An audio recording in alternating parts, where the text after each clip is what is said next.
Good afternoon and welcome to a new venue for the World Monoposto Sim Racing Championship, but one you should all be familiar with. We're in Spain at the Circuit de Barcelona, Catalunya for round 3 of WMSC 2024. After 2 breathless races with all the madness that we've had so far, will it continue into the 3rd race? And more importantly, will Yanis Volborn's perfect start to the season? Find out this afternoon, I'm once again joined by Robin Ciuman. Robin, good afternoon. Yeah, good afternoon. Thanks for the introduction. Yeah, this is hopefully gonna be another exciting one. We're very much looking forward to, and yeah, don't go anywhere because I'm sure it's gonna be exciting as well. Absolutely. It's been 2 really crazy, unpredictable races, even though we've had, you could say, a predictable winner, a winner who's very much been up at the top before, but it's been an exciting ride in both of them to get there, and I'm expecting no less this afternoon. Let's have a look at those standings before we head to the track. And in the team standings, Holland Racing Team have had an incredible start. It's a 1-2 and a 1-3 for them, meaning they lead the way. But Scuderia Cesario with an incredible second race, finishing 2nd and 4th. Lucas Murner with his first ever podium, and Alexander Knezovic in 4th. They're looking to take up the fight. Better Julia have been incredible so far at the start of the season, just quietly working away 2 consistent points finishes. Optimum Esports, unfortunately, without Reuven Meshida last time after connection issues, and they will be without them again today. But Tim Houck is returning. Velocita and Magnum Motorsports on the board. 4 teams yet to score, and 2 of those have yet to even finish a race. More on that in a moment. But in the driver's standings, it's been a perfect start for Yanis Volborn. He's looking to become the first ever driver to win 3 in a row. There's been a couple of previous attempts, which we will cover previously, and who's gotten close before, but he's going for 3 in a row for the first time today. Pascal Polens, his teammate, the nearest challenger. Lucas Murno taking up the mantle in 3rd, followed by the 2 Better Julias. Reuven Meshida in 6th. Hopefully he won't slip too far down the standings during his absence. Now, as ever, WMSC issues a forecast for each race based on the statistical data of the location in the respective month, and it's prepared by neutral persons, and it's a cloudy afternoon. We're not expecting rain. It might come, but it's going to be a cooler afternoon in Catalunya. No sun, just blankly overcast. So maybe no spanners in the works, but considering how the season starts, you'll never really know. With that, I believe the teams are just about getting ready to head into qualifying. We will head to the track.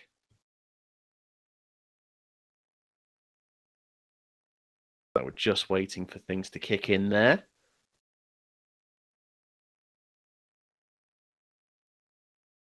We have 17 drivers with us this afternoon.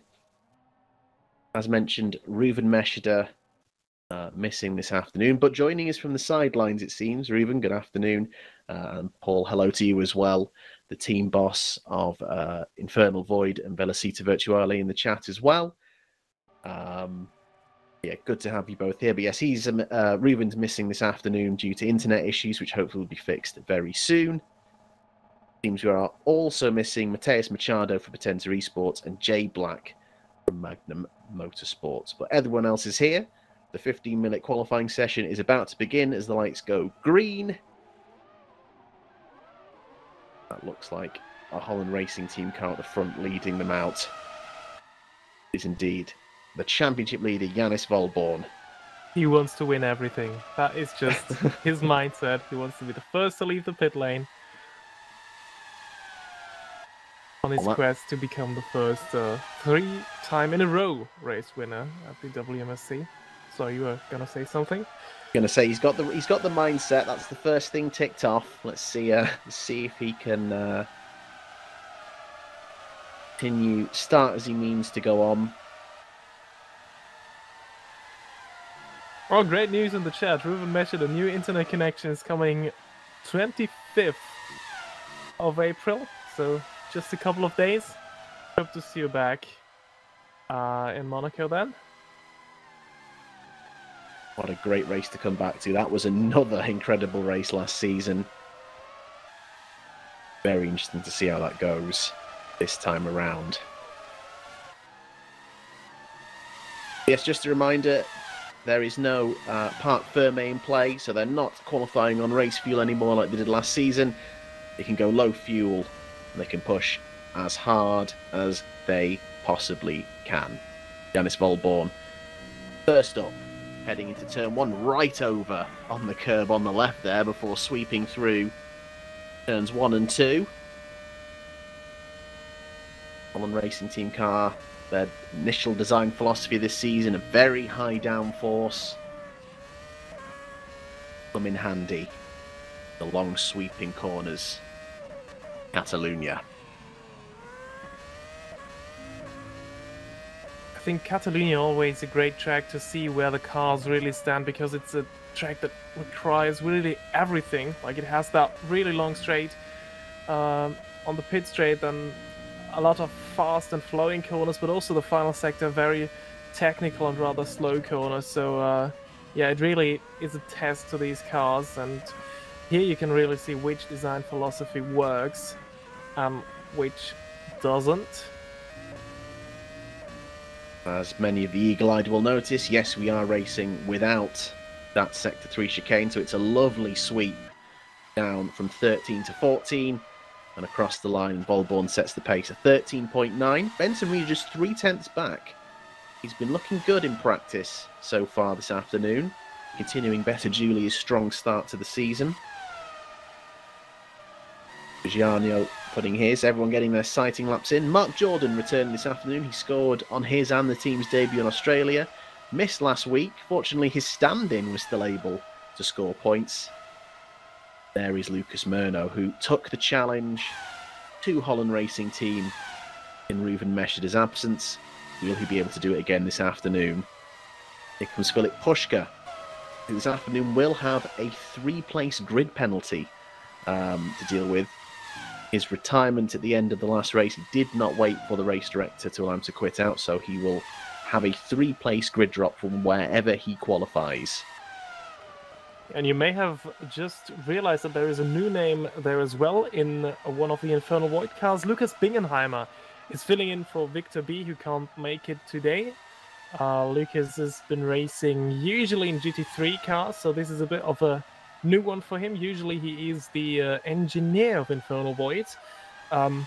He's filling in this race, and he's been pretty quick in practice, so yeah, he might spring a surprise here today. Yeah, absolutely. He's been looking very competitive. Amongst, as he is on the leaderboard now, Murno and Pushka. It'd be great to see how he does. Hopefully it's not over one lap as well, and he can bring Infernal Void their first points of the season. Yeah, it has been a terrible season for them so far. They were aiming for top 3 in the Constructors' Championship. Victor B looked very quick around Melbourne especially, but also Bahrain. But somehow they didn't even finish a race so far. So there's always a spanner in the works so far for them. Let's hope today is a bit better. And Lucas Bingenheimer is really showing great potential. 5th currently, just 6/10 off Wolborn's fastest time so far. Benton Reed also looking very quick in practice, and he's confirming that right now as he is they meet in a Holland Racing Team sandwich. Let's see if he can improve from there. Just noted that Mateus Machado has joined the session, so it looks like we're going to have an 18th driver if he heads out. That would be 2 cars for Potenza Esports, with Gabriel Peckley in for his 2nd race in a row ahead of Paolo Villami. Peckley did quite well last time out in Bahrain, and was showing good pace until it all kind of went a bit wrong at the end. But to be fair, it went a bit wrong at the end for many people for reasons outside of the driver's control. You may remember there was an issue affecting the entire grid effectively, with the brakes. Found afterwards it was an issue with the thickness of the brakes. It was causing them to overheat and in many cases fail. As a result, we only had 8 cars finish the race. Really affected the outcome of some battles and some final positions. Overall, the brake thickness has been increased, so we're hoping not to see any more issues this afternoon of that nature. It's also a bit cooler here this afternoon as well, with it being overcast, but the teams still can do whatever they want in terms of their setup, so we'll have to see if anyone pushes it too far, if it reoccurs as an issue, but hopefully we shouldn't be seeing that again this afternoon.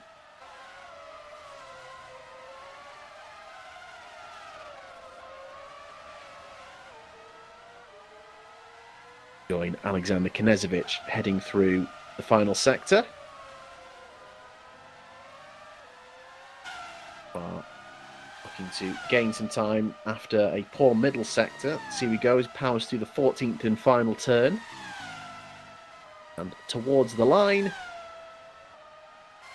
No improvement for him so far. Here is Peckley. See what he can do for Potenza Esports. Still awaiting their first points in WMSC. They've been close on multiple occasions across the line and up to 9th for Gabriel Peckley.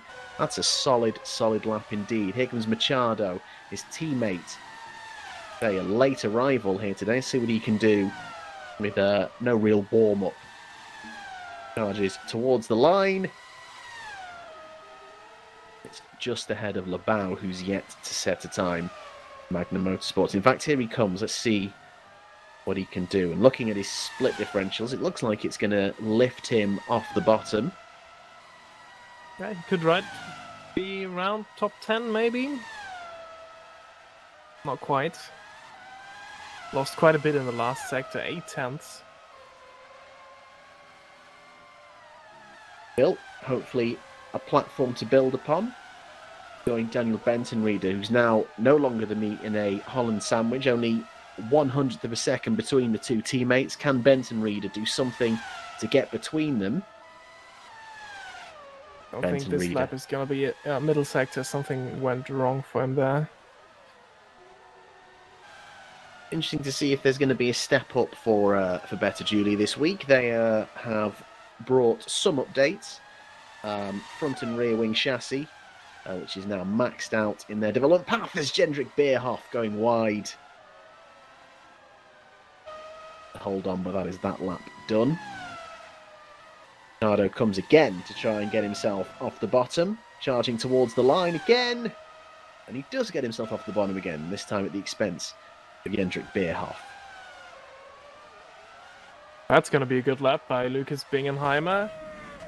Almost level with Wilborn in the first sector, just 2/10 off in sector 2. He could enter the top 3 here potentially. It all comes down to that final sector. Caught the inside of the curb there, compromises line a little, but it's still a great lap, up to 4th ahead of Lucas Murno. The fight for fastest Lucas on the grid is heating up.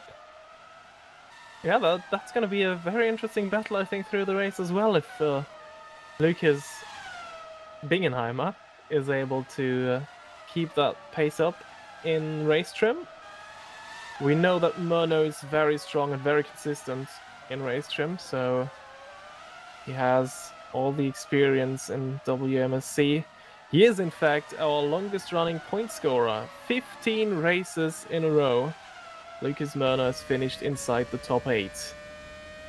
More than anyone, even the Holland Racing Team cars on the grid. Yeah, the minute if Lucas Murno was to fail to score this afternoon, the longest streak would fall to the Holland Racing Team guys. They've done 7 in a row coming into this race, a streak that started in Britain last year. But anything can happen. All of those streaks could end this afternoon. You just never know. Yeah, and it looks impressive, the start of the season for Yannis Wilborn. It looks like even a Max Verstappen season so far, but it hasn't been that way. I mean, he really had to fight for it. in Australia. He had to fend off Ruben Meshide, who unfortunately received a drive-through penalty late in the race while charging down Wilborn, and well, he had that strategy battle with Lucas Murno last time out, where Murno was leading big portions of the race until he also fell foul of the brake issues. And that is Alexander Knazovic. Unusually low for him right now, the grid position. Let's see if he can close the gap to his teammates. Well, he's getting a bit closer, up to 8th. A little bit down in that final sector. And here comes the other substitute of the day. Max Heyman, the team boss of Scuderia Cesario, is stepping in for Costech this afternoon. So we already had a substitute in this seat, Philip Feckler, missing the start of the season through injury. And Tristan Engels has been in and sat in the seat for those 2 races, but he's also unavailable this afternoon. So Max Heyman is stepping in. I'm sure he will give his guys out on track a wide berth should he come near them. But so far running 11th in the Costech.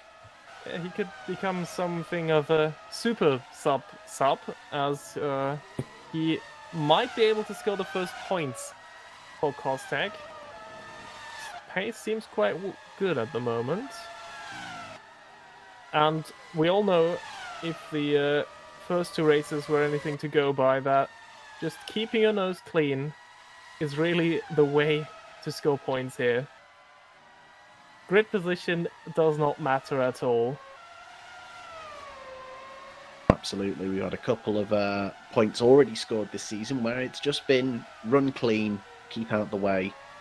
In fact, we're looking at potentially one of them from last time, João Fernando Lebao, his first points, and Magnum Motorsport's first points. The 7th place back in Bahrain. Yeah, and even running in the points with both of their cars in Australia until Lebao retired and Jay Black had to leave for personal reasons. So they're really there on merit as well. Right now, their pace doesn't seem that strong. Well, as we said, anything can happen in the race, and usually it will. Going on board now with Lucas Murno, currently sat in 5th. Improved first sector. As we come to the end of the second sector, he's only 0.05 of a second down. So if he can keep it tidy throughout this final sequence of corners, might be a very good lap for him. Scuderia Cesario also a high downforce design philosophy in the initial. He's nailed the line through that 14th and final turn towards the line, and it's top 3 for Lucas Murno.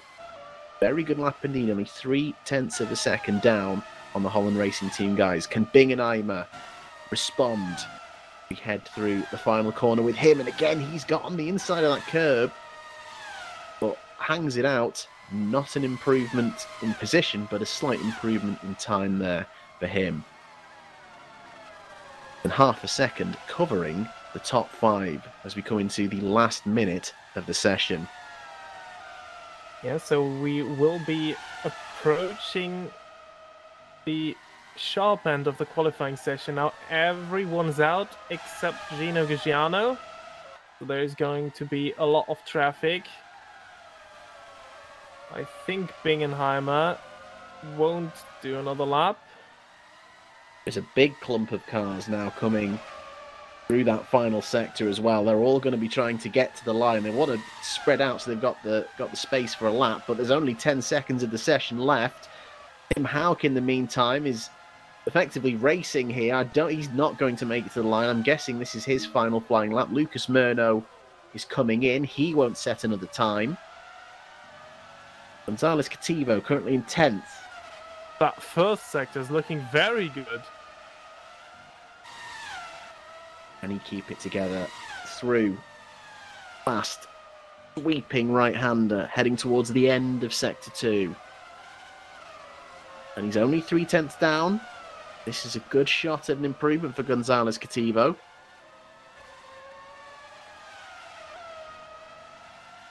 Get nice and tidy. Down to turn 13. Out to the curbs on the left. and sweeping through turn 14, clipping the inside curb, running it out over the rumble strip, across the line and up to 7th. A good closing lap to finish the session. But Benton Reader looking to improve. I think he's just behind the Holland Racing Team cars on the road. I'm not sure if they're on flying laps. But here comes Daniel Benton Reader. One final shot for him, and Poland's has just nicked provisional pole across the line. And I think Volborn's done as well. Volborn's in the pits. Poland's will nick pole at the last moment. No improvement from Daniel Benton Reader, which means for the second time this season, Pascal Poland's will start on the front row of the grid, but for the third time this season, it is an all-orange front row. But Lucas Murno, not far behind once again. Daniel Benton Reader, a really strong qualifying performance, and Lucas Bingenheimer on his debut, an excellent 5th ahead of Philip Pushka. The confirmation of those provisional results. Just a reminder, Philip Pushka will have a 3-place grid drop, so that will promote Gonzalez Cativo, Alexander Knezovic, and Denny Vella, with Gino Gagiano rounding out the top 10.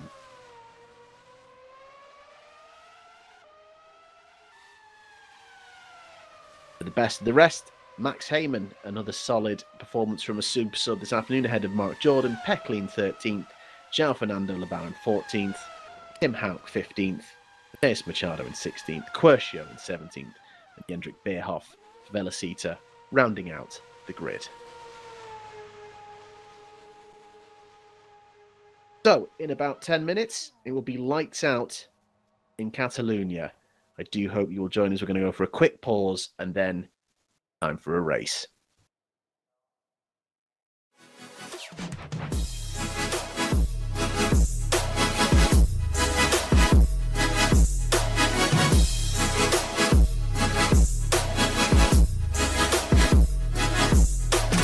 Typically has changeable weather conditions, and we've got that for you today. So WMSC always issues a forecast for each race. It's based on the statistical data of the location in the respective month and prepared by neutral persons. And today, qualifying cloudy with a slight chance of drizzle, whereas the slightly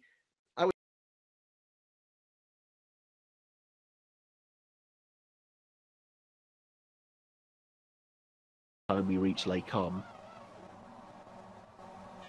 Bartosz coming up. The revs come up. The lights come on. And off we go in Spa-Francorchamps. It's a decent hold. And it looks like... Oh, it's not been the best of starts of all, but he's had to go a little bit defensive. Fragoto's done an incredible job. He's at the inside of Poland, but Poland seems to be hanging around the outside and has managed to get ahead of him. How racy is Fragoto going to be? I don't think so. He's on the harder tyre. He'll just want to get through cleanly and see if he can run longer than everyone else from this position. And it's okay. So Volborn has managed to hold on, but what can Pushka do in the slipstream? Is he going to look into Lake Com? He does. Forces a defensive move from Yanis Volborn. Any other moves into Lake Com, he just watches the field comes through. And everyone through cleanly. All 20 cars for the first time, and they're all still going. Fantastic to see. So Volborn leads from Pushka from Poland. Fragoto just behind. Let's see how well he can do on those harder tyres compared to, say, Lucas Murno on the mediums behind. He's going to be an interesting touch point, as is Aaron Curtis further down on the softs. Going to be interesting to see in terms of grip, in terms of where... Oh, it looks like Poland's just getting a little bit wide outside of Puon, but he seems to be okay. Got Fragoto for company now. Max Riemüller already up one position to 7th. Got Ruben Meschner behind him, who I also imagine is going to be pretty quick at this point. Wanted to work his way back through the field. I'm surprised that there were no incidents into turn 1. They all got through cleanly. I think there were some overtakes in the back of the field, like Cativo, Coppetta, and so on. They're changing places at the moment. It is good to see that, yeah, everyone has made it okay. Well, how much progress can he make? This is going to be interesting. Seems that Benton Reader is bunching them up a little bit behind. Interesting. There's no DRS yet.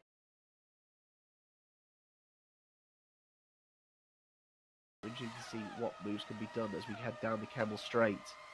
Lots of changes going on in the back there between Kativo and Lawless, but up the front, Pascal Polens is already right on the back of Philip Pushka.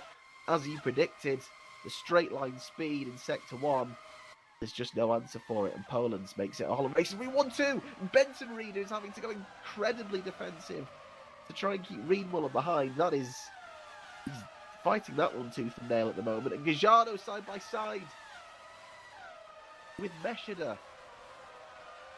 Lawless got the penalty. Well, that's interesting. So we've not heard anything from race direction.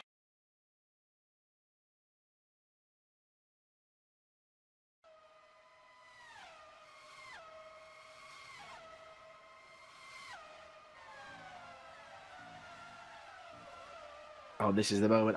He's just not bailed out of it coming into Lake Com. Yeah, I must say in that case, I'm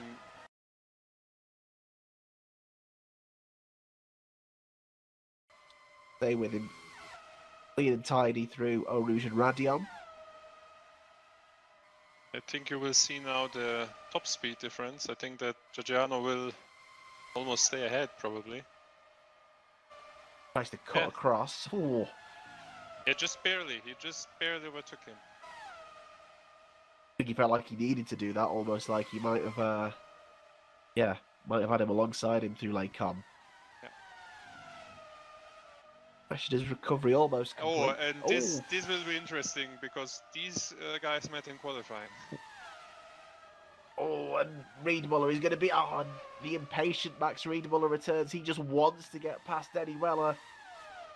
Obviously, Riedmuller getting that penalty for impeding Weller in qualifying.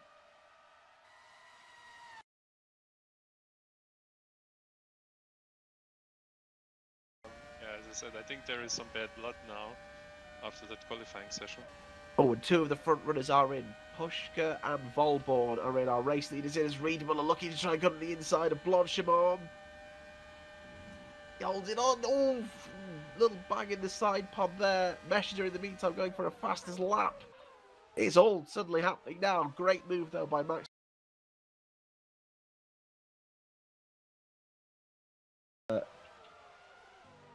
Quite simply, Poland's out. Philip Pushka has managed to get around him, the undercut for Philip Pushka, but the question is he going to lose it immediately down the Kemmel Straight? It will be hard to defend. See what he can do immediately is going to be DRS. Both of them probably going to be using push to pass at this point. They're side by side, but Poland sweeps it back through. So close for Philip Pushka.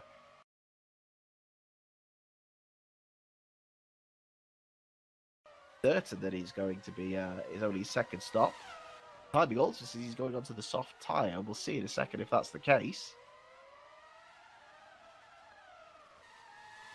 Got Rene Vella with him. And they're going to go side by side through Eau Rouge and Radion. They are. Weller does not back out. He decides, well, you know what, my tyres are a little bit fresher. Well, here we go. As we've seen most of the overtakes this afternoon, down the Kemmel Straight. Murno right on the... Welcome back to Circuit de Barcelona, Catalunya. You join us at the end of warm-up, lights out in just under 4 minutes. And before we get started again, let's have a run through that starting grid. Pascal Polens nicks pole position from Yannis Volborn at the very end of the session, his second pole of the season. Lucas Murno, another excellent third. Daniel Benton-Reeder continuing his strong start in fourth. Row 3, a debut for Lucas Bingenheimer to remember in fifth ahead of Philip Pushka, who, as far as we're aware, will have a 3-place grid penalty that will drop him behind Gonzalez Cativo, Alexander Knezovic and Denny Bella. Gino Gajano rounding out the top 10. Max Heyman in a super sub role for Costec in 11th. That's ahead of Mark Jordan returning from his absence last week. Gabriel Peckley 13th alongside João Fernando. Tim Houck alongside Mateus Machado on row 8. And on the 9th and final row, Mauricio Quersho and Jendrik Beerhoff. So, considering you were nice to me last time, Robin, and asked me up front who I thought was going to win the race, your prediction for the race winner this afternoon? I am going to say that Yannis Wilborn makes it 3 out of 3 to complete the perfect start to the season. But I guess they might stage a fight. I don't know. So I think the Holland Racing Team guys will show us something today. I think that's a fair choice, all things considered. As we just had the call from race control, 1 minute until race starts. For me, so we thought that they were staging a bit of a fight in Australia. It turned out that Pascal had to slow for a track limits, or to avoid a track limits penalty, I should say. And that's why it looked so easy for Yannis to get by. And they confirmed there's no pre-decided rules.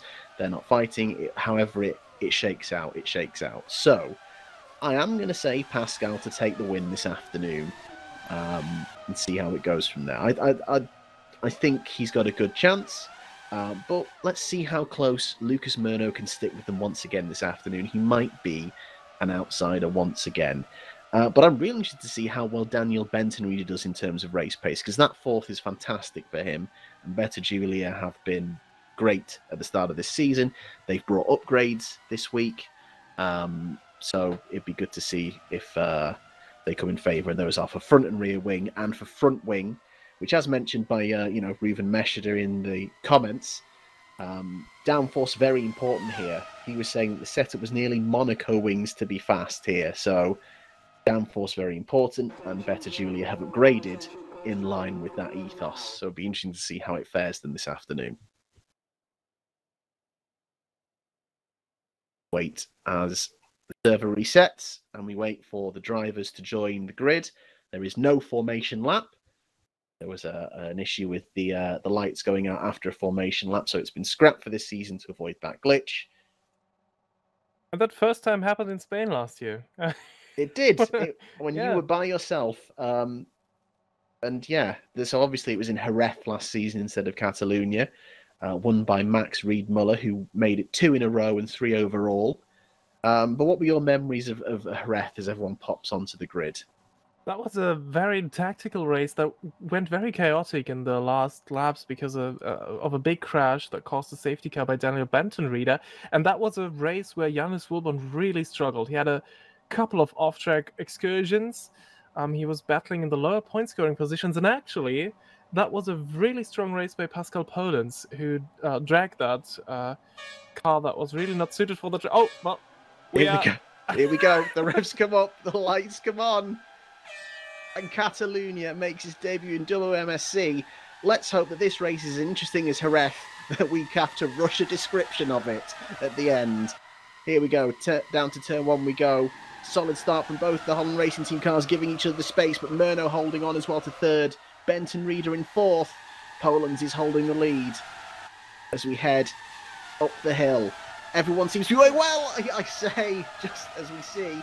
Was a Bella Cheetah car off in the background? Yes, that is. You're quite right. Jordan. Peckley, in the meantime, doesn't seem to have taken the start and is in the pits. So I'm not sure what's happened there. But so far, apart from that spin with Jordan, which we'll have a look and see what happened in a moment, everyone seems to be through okay. Great start from Polens. Everyone nice and tidy away. And we are off and running this afternoon. Meantime, there's a bit of a clump in the middle as they try and jostle for position. This is Kativo now. Quite a few of them. A couple going 2, maybe 3 wide into turn 10. Oh, I think there was contact between Gagiano and Heyman.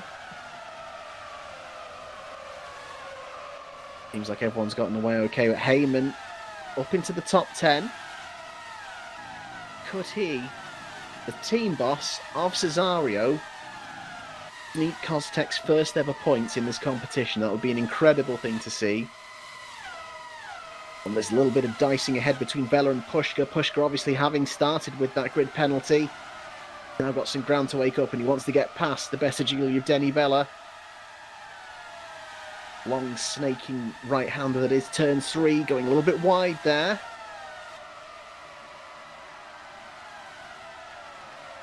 Yeah, Pushka surely is motivated to do well here today, because he was expecting much more from this season, I'm sure. He had a wheel issue, a hardware issue, I think it was, in Australia, and then he was one of the victims of the brake issues that plagued many drivers last time out at Bahrain.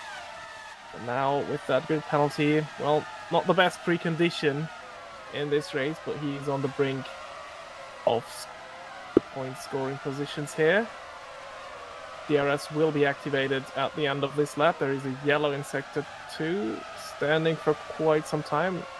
Yeah, they're probably just someone leaving the track somewhere. Pascal Poland's setting down a benchmark early with the fastest lap, but I think it's been immediately taken off by his teammate Yannis Volborn. There is only 0.08 of a second between them per lap, but they've made the perfect start. I imagine they're not going to fight each other at this point because they can build a gap to Lucas Murno and the rest of the field. But I think that is not working out right now. The top 5 still pretty close together, all within of the DRS window. Murno will be very much keen to stay within that DRS window of Yannis Volborn.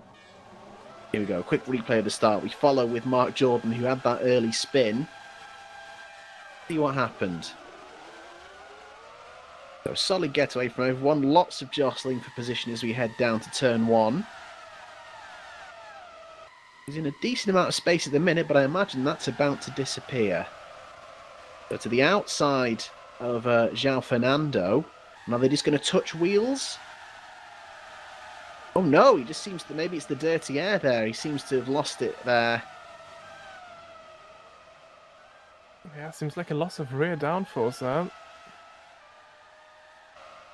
At least it's no damage, maybe a couple of flat spots, but nothing that you can't drive around. And oh, and as we've been watching that replay, Yannis Volborn has taken the lead off Pascal Polands.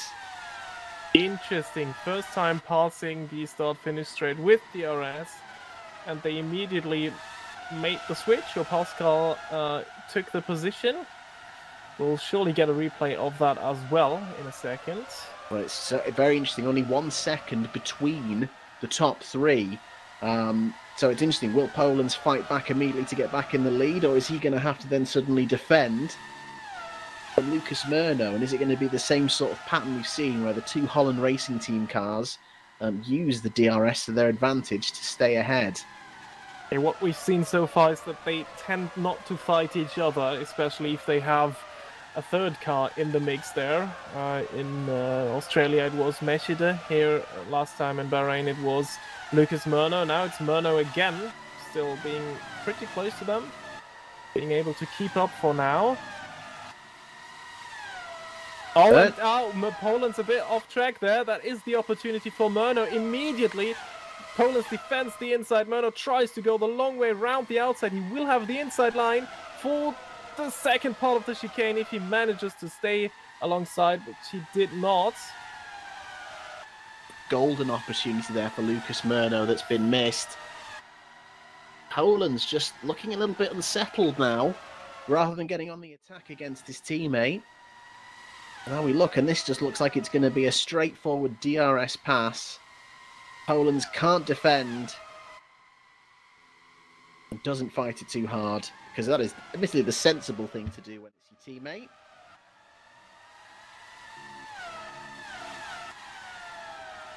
But Murno is still right behind. He will get another chance by the looks of it. You see Kativo and Vela on the tower trading places in the background. Come round to the start-finish straight. Will Lucas Murno get another chance? All about getting the line through 13 and 14. We force an error out of Pascal Polands. Polands will have DRS though. He will be able to defend a little bit better this time without that touch of the grass. Oh, we've got a Bierhoff coming out of the pits. very early first pit stop. On to the softs after just 6 laps. Super Pauker pointing out in the chat that Jendrik looked slow ahead of that pit stop. Maybe he has taken damage from somewhere and had to fix that. Yeah, certainly nothing that we've caught, as it seemed like the start was pretty clear for him. And we've had a warning, final warning for Mateus Machado.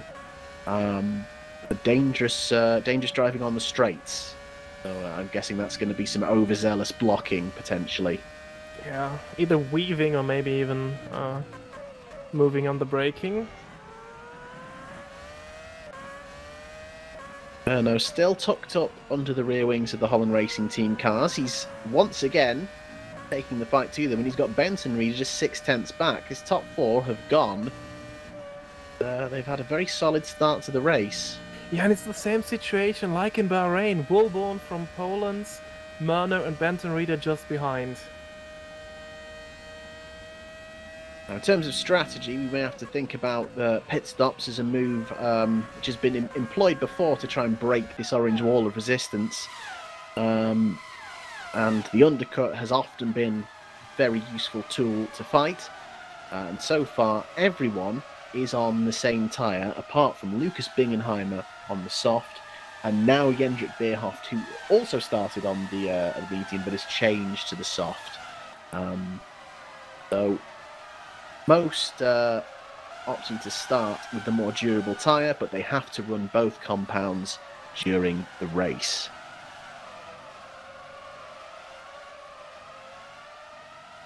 Yeah, interesting. Bingenheimer was able to keep up with the top four in the first 3-4 laps. Well, yeah, big moment there for, what is that? Big crash. Who's that, Gativo? And I think he's collected Heyman. Yeah. Oh my goodness, they're going to have to try and dodge out the way. An infernal void. And their struggling start to 2024 continues. But that looked like he lost it all by himself. Potentially dirty air, or just losing the rears, putting a throttle down a bit too heavy. We'll go back and have a look, but that's going to really hurt Gonzalez Cativo's afternoon. Yeah, that is going to be a very long pit stop. If it can be fixed. Heyman in the pits as well. He made contact. I think he also lost part of the aero devices. Let's have a look again. So Gonzalez Cativo is through turn 7, known as TV3. Gets out onto the just out onto the grass, coming towards turn 9, and then just ends up back on track. The worst possible moment for Max Heyman. What a shame, but that was a bit of heavy contact with the wall there, so I imagine there might also be some suspension damage. Poland's on the brink of losing DRS right now, 0.9 behind Woolborn. A minute, Pushka has gotten past Denny Vella, as we can see on the screen now, so Pushka looking to hopefully close the gap to Knežević up ahead. Well, Vella trying to just stay within DRS range, avoid falling into the grasp of the other SCMM car behind, Dino Gagiano. Evo's still in the pits. Heyman has rejoined and is still on the mediums, and Cativo does rejoin as well. And Fernando Lebao is also in the pits. Very early stops going on. And that's a long pit stop as well, so this is not just tyres, I think. Didn't spot where he got caught in anything, but out he goes. No one's switched tyres, it seems, at this moment in time. He's missing a front wing, even coming out of the pits. Is that a graphical glitch, or is that... We'll find out very soon. There is João Fernando Lebao. Oh! Wow! That's a big whack coming off of turn 13. Pushing it a bit too hard. A very similar incident to Cativo, it has to be said.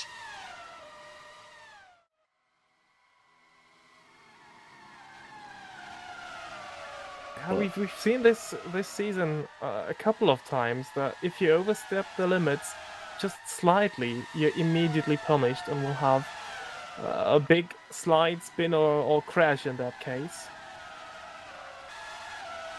Top four still tightly packed together. Incredible to see.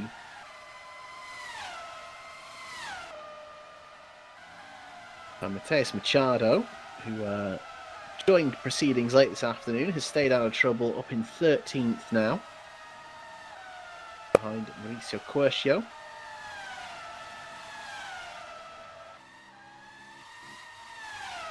And it seems like he's still running without a front wing, and he's coming in again. Was that an issue with the pit stop then, in terms of he didn't tell the crew to change the damage, just got service for tyres, and now he's having to stop again. Very costly indeed.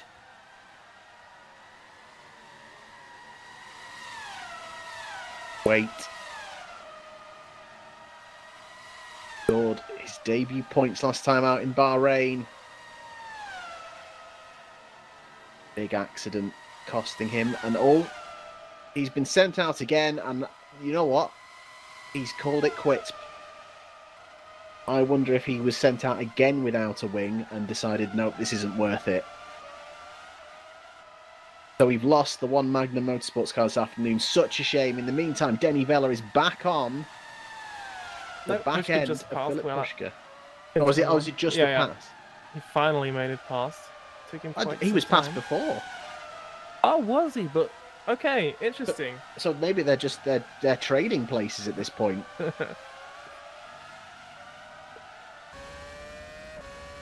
Denny Vella, so they are now very much occupying each other over the last 2 points paying positions.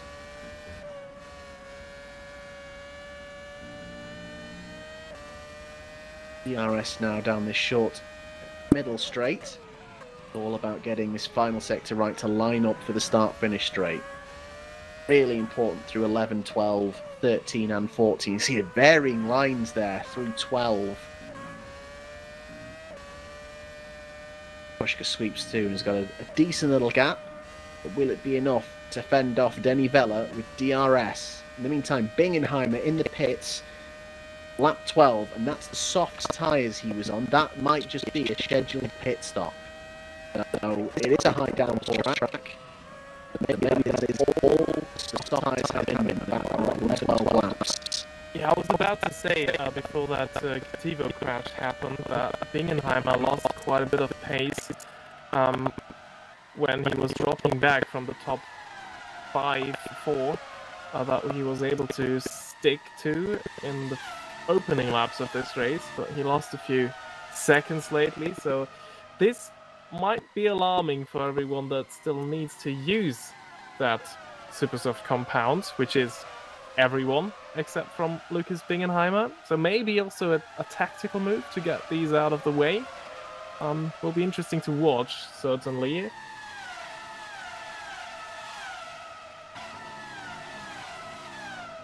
Yeah, with if that is the amount that the Supersofts last, I can't imagine the mediums having enough life in them to make it a one-stop race. So surely you're looking at least 2 stops this afternoon. Yeah, I agree with you there. I mean, it is a track that is heavy on tyres, especially that front left, with this corner here being particularly bad for tyre life.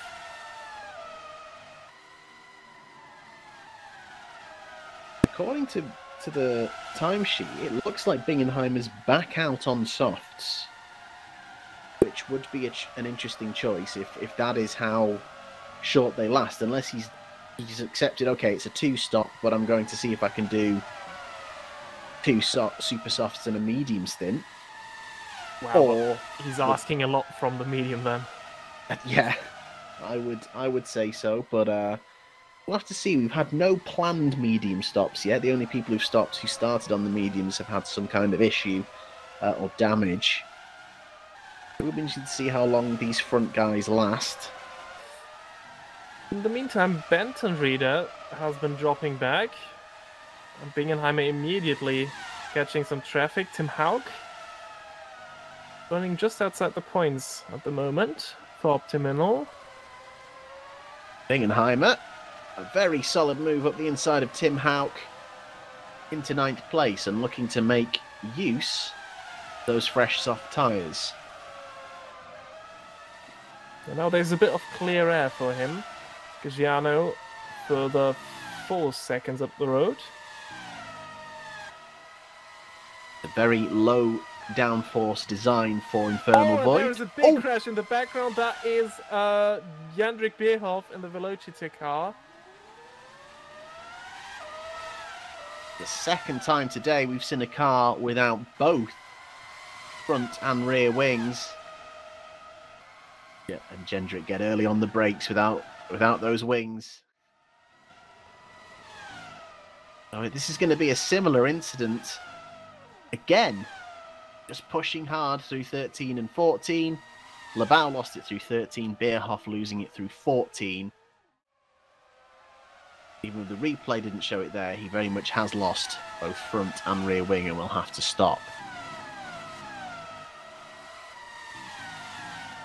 In the meantime, the front three are starting to break away, as you say. Certainly no coincidence that the Poland's going... Oh! Almost going for a move. That looked like a half-hearted moment. Maybe just a reminder that he's still there, that it's still a fight this afternoon for the win. But yeah, the top 5, all of those cars with a more heavier, higher downforce design. Certainly not a coincidence, as Lucas Bingenheimer makes very quick work there. Yeah. Gino Gagiano, excellent. It's taken him just 1 lap to get 3 points, 3 seconds on Gagiano. That's impressive. I think he had a track limits breach. I wanted to compare what his his last lap time was, but it's not showing. So he must have had a moment where he took an excursion off track, or just enough to invalidate the lap. We'll keep an eye on what his race pace is at the minute. Jandrik Bierhoff, in the meantime, made it back into the pit lane. I wonder if he'll come out again, or if he'll just decide that he's gonna retire from the race. That looked like a heavy impact, so there'll be more damage than what we can see from the outside, I'm pretty sure. Once again, Pascal Poland's very close to his teammate by the end of the start-finish straight. It's Denny Vella. He's looking to get a run on Philip Puška. Their battle just resuming, it seems. But Vella held off this time by Puška. SCMM yet to score points this season. Both Infernal Void and SCMM, the only teams to have 4 DNFs out of a possible 4. But at the minute, both of their teams have drivers in the points. We've got Puška in 6th and Bingenheimer in 8th, so there is still a chance that it ends this afternoon. Really interested to see how Bingenheimer's strategy works out, because it does seem like he's got a good amount of pace on those softs, but maybe not the duration. I mean, he is the fastest car on track. He's even gaining on the top 3.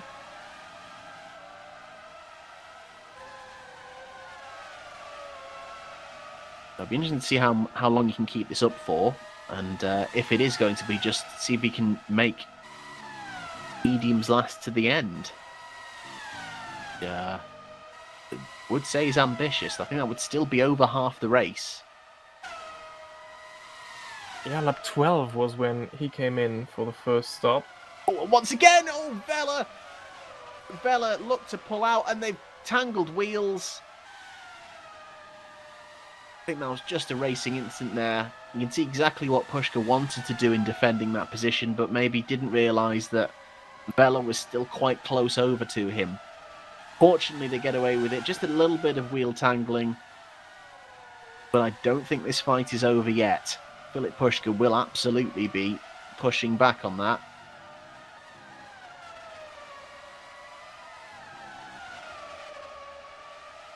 Kept one eye on the sustained yellow in Sector 3, but that seems to have cleared. These two race towards that sector. We can see Knežević just up the road in the foreground of your picture now. And there's Bingenheimer already in the background. Oh, now he lost a big chunk of time there. Gap was down to 23 towards the leader. It's up to 25 now. Beerhoff is back in the pits as well. Wow, a lot of sparks being kicked off, running wide at the exit of the final corner. Here comes Filip Puška. How is this going to get defended? Puška to the inside this time. And that's a very, very nice move indeed. This is the interesting thing. Two different design philosophies of car here. SCMM with much less downforce. So you can see how much easier that was for Puška to overtake the Better Julia car in a straight line. Whereas the Better Julia is obviously staying with Puška throughout the lap due to its much better downforce. But then when it comes to trying to use the straight line speed, it needs every bit of help it can get. And there's just been a warning from race control about dangerous driving between these two fighting. So we will see if that escalates any further. Bingenheimer, the gap again. I think there's something wrong with the gap because Bingenheimer would, according to the timing tower, he should be right there, but he's not. He's just a bit further back. You can already see him. Now that seems all right. Yeah, that makes sense. So the gap is still coming down from Bingenheimer to the leaders because of his pace, but yeah, there's I think 3 seconds between him and Vela. Makes sense as Vela comes back. He's going to try a carbon copy of the move that didn't quite work. This time they leave each other a lot more space, and Puška defends. They're just caught in a loop, these two. They can't seem to ditch each other. Puška will be desperate to maybe try and get up to Knežević and see if he can get some help there. Meantime, Mark Jordan gets inside the top 10 ahead of Tim Hauck. And Jendrik Beerhoff has retired his Velocita. His afternoon done, and I'm not surprised. It looked like he probably took a lot of damage from that hit.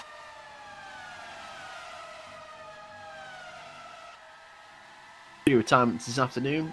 Gabriel Peckley, essentially a DNS. He qualified quite well for Potenza, but fortunately did not take the start and has retired. I'm imagining some sort of technical issue there.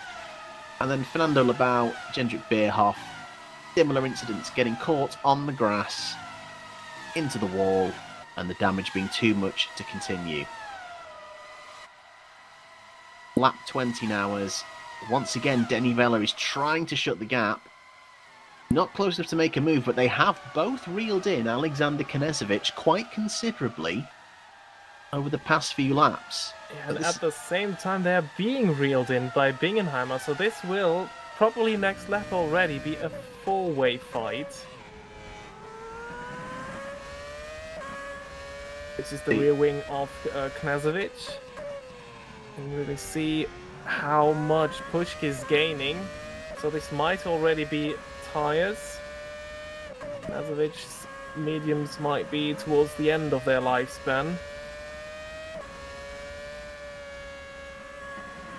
Knežević's last lap was a second slower than the two chasing cars. He's in the 119.4, about a second and a half slower, I should say. Sorry, not a second and a half, that's more. It's just under a second, about 0.7 of a second. Apologies for my poor maths there. Yeah, so the chasing cars are running much quicker. And as mentioned, Bingenheimer is now at the back of this train as the fastest man on track on those fresh softs. So the four-way fight begins. Filip Puška immediately in DRS range, and that SCMM is very good in a straight line. He only needs one opportunity to get the move done into turn one. Can he now try and drop Alexander Knežević and essentially end his fight with Denny Vella and just try and maybe make some progress forward? Yeah, I think he reeled him in at just the right time, because now he can use all that lap to get away from Knežević, while Vella most likely will need to wait for the pit straight to make his move. And as you said, the Better Julia are a bit more downforce reliant than the SCMM, so that move might also be a bit harder to make. Going to be very interesting because Lucas Bingenheimer is going so quickly. He is going to be itching to clear both of these cars. Oh, and actually, all three of them in. What an interesting decision. So, obviously, as you mentioned, Knežević on the mediums, they were coming to the end of their life. Bella also must have felt the same. But the fact that it's going to be a second stop for Lucas Bingenheimer, that's enough. He's had enough on those super softs. Well, that's going to be very close between Bingenheimer and Knežević. And Bingenheimer moves ahead, for the moment at least.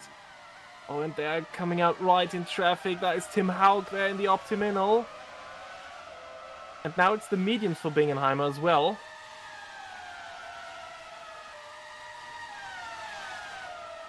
He only did a 10-lap stint on the super softs. He's in a 12-lap stint and a 10-lap stint, and now he's on to the mediums. And he's going to do at least 3 stops, I'm pretty sure, because, oh, this is going to be a very, very interesting battle. Tim Haug is now in the way, still on the old mediums. Knežević all over the rear wing of Bingenheimer. First DRS zone. Is this already enough to make a move? Bingenheimer has to stay behind. Knežević has a little look down the inside. Backs off though. That's allowed Denny Vella, who was the slowest of the 3 stops, to get right behind. Yeah, this is also great news if you're Philip Puška, because now the danger of an undercut has somewhat evaporated because they are stuck here.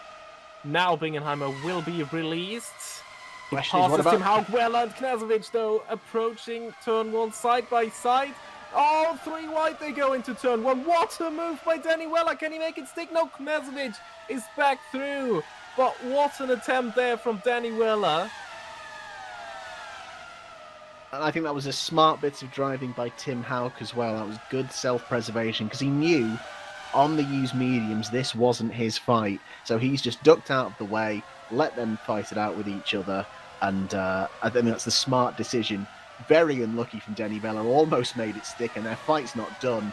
But they clear Tim Haug and now they can go fighting. But Bingenheimer now, his tyre deficit equalised. What can he do on the same tyres as those other cars? And it looks like he's about to come up to his sister car of Mark Jordan and the Velocita, who's also yet to stop. Yeah, but that further draws some question marks over Bingenheimer's strategy, why he used that super soft for 2 stints. Essentially, he's now on the same strategy as the guys around him. He was 4th ahead of his first pit stop, remember? No, 5th, sorry. He was behind Benton Reader. But he's now miles off Puška, who's in 5th. That overtake coming at exactly the perfect time. But when Knežević, though, decided, I'm not going to sit behind Mark Jordan for an entire lap. And in fact, Bella's going to get through as well. So, unfortunately, his sister team not helping him out as much as he would have hoped, as they both clear Mark Jordan. But that must be the difference now between 24, 25 almost lap old mediums and a fresh set. Lucas Murno is in the pits. Now this is big news in the fight for the top 3. This is the go for the undercut, and the question is he going to go super soft now or mediums? It looks like he's gone back onto the mediums. So the question is, will Holland Racing Team respond, and how quickly?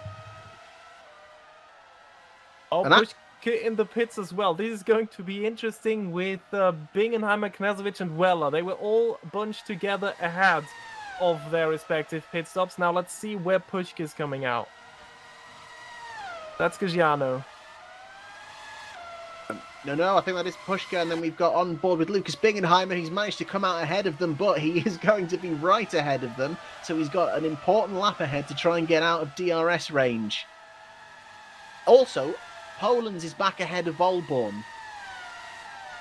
Interesting, okay. Not sure when that happened. Yanis Volborn has set the fastest lap of the race. I know that was a persistent call, not just now. Sorry, apologies. But he is running quicker than his teammate, and he's back into clear air as Pascal Polens is the first to come in. So, how effective is the undercut going to be? We await Lucas Murno. It looks like Benton Reader is in as well. Polens heads towards the exit of the pits. Where is Lucas Murno? Throttle down. Murno's just past Benton Reader. Here comes Murno. This is going to be very close indeed. And it looks like Polens is going to... No, he's not. What a sweep around the outside from Lucas Murno. Absolutely bold and brilliant from him.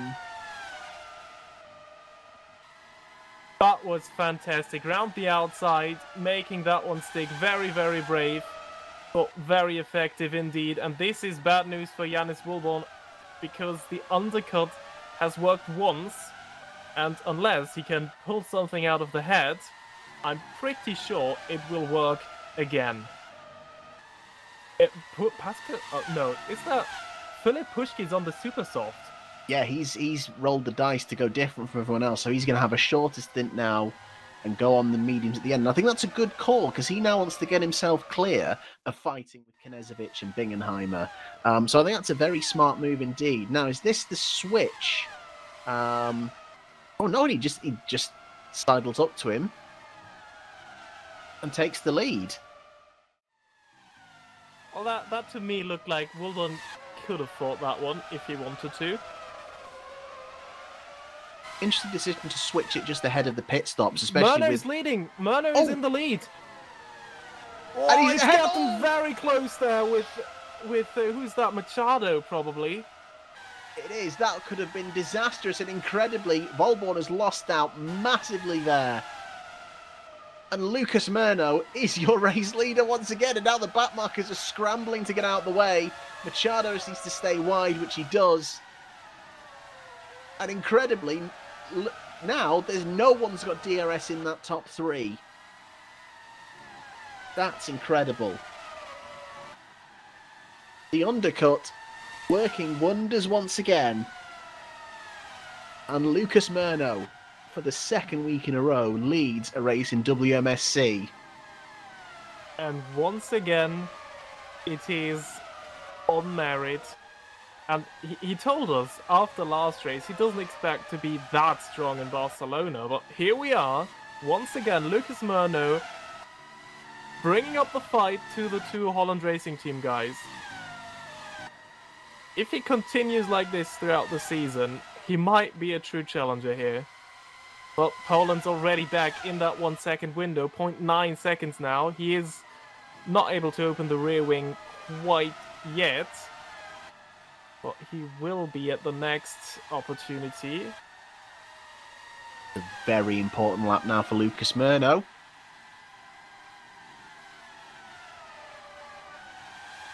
On the point and being chased down.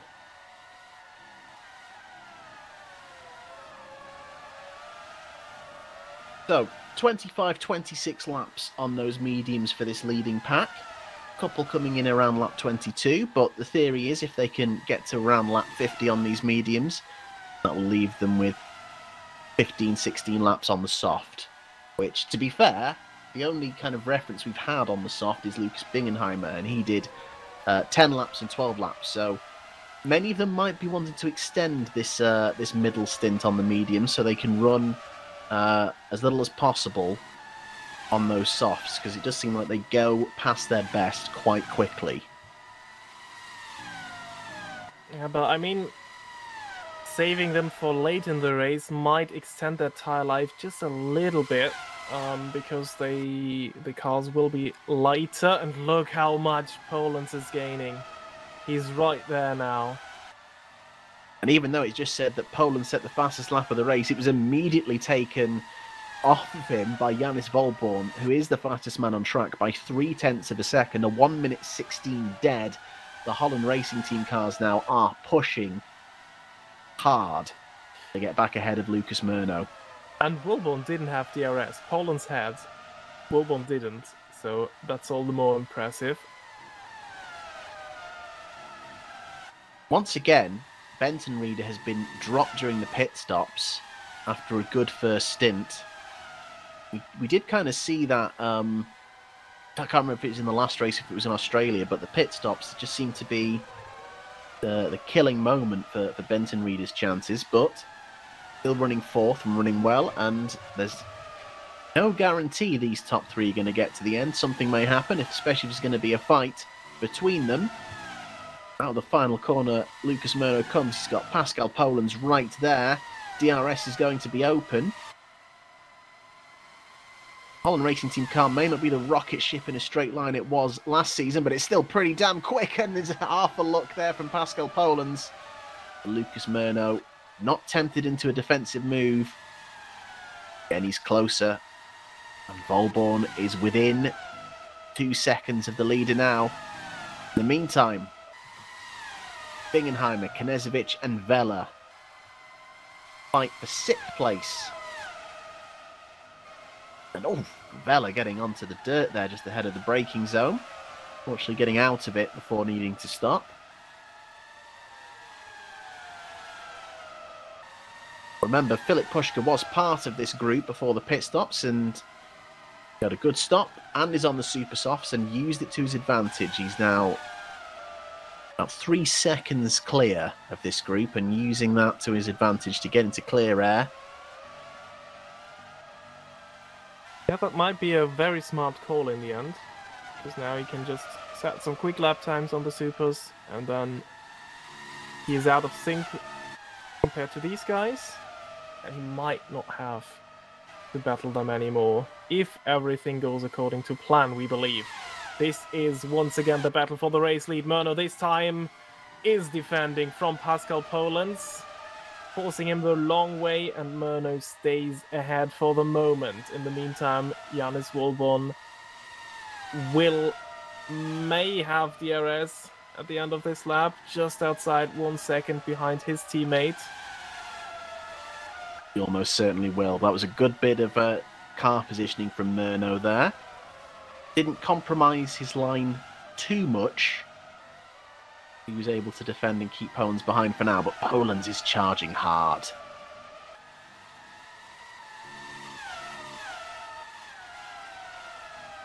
He is. This is his opportunity now for his 3rd race win in the WMSC. He had 2 wins late in the season last year.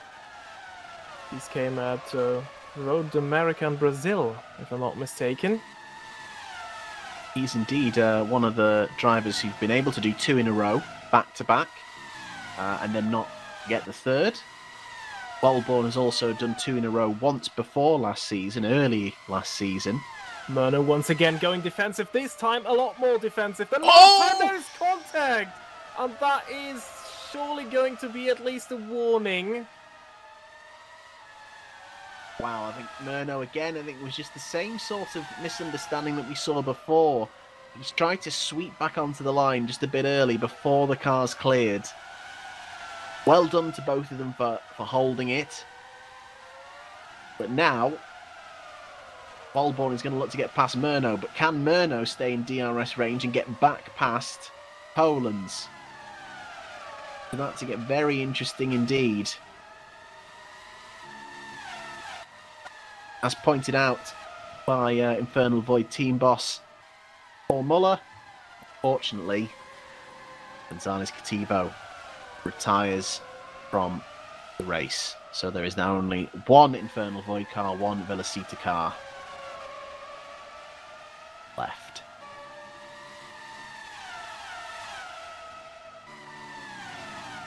These cars seem to be cursed this season. They really do. Bingenheimer still running 6th, still a chance in the meantime though. Can Murno have his right to reply? against Pascal Polens, closing into the braking zone. Polens goes defensive. Murno stays out wide, a little bit of a twitch in the braking zone. It brings Wallborn into play. Oh, an interesting moment there where Polens has just kind of slowed mid-corner. And that looked suspiciously like him lifting off there. Penalty for Max Heyman. I'm guessing that's going to be an automated track limits one, as we've heard nothing from race control.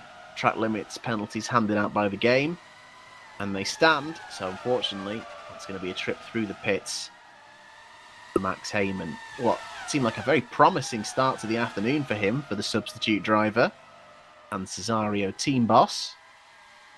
Gone a bit awry, but maybe his team can make him feel a bit better. Still, we wait. Machado also given a penalty as well.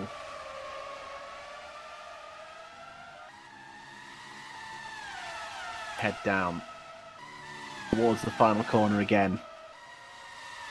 Can Murno get past? Will Volbon get past? Here we go. DRS opens.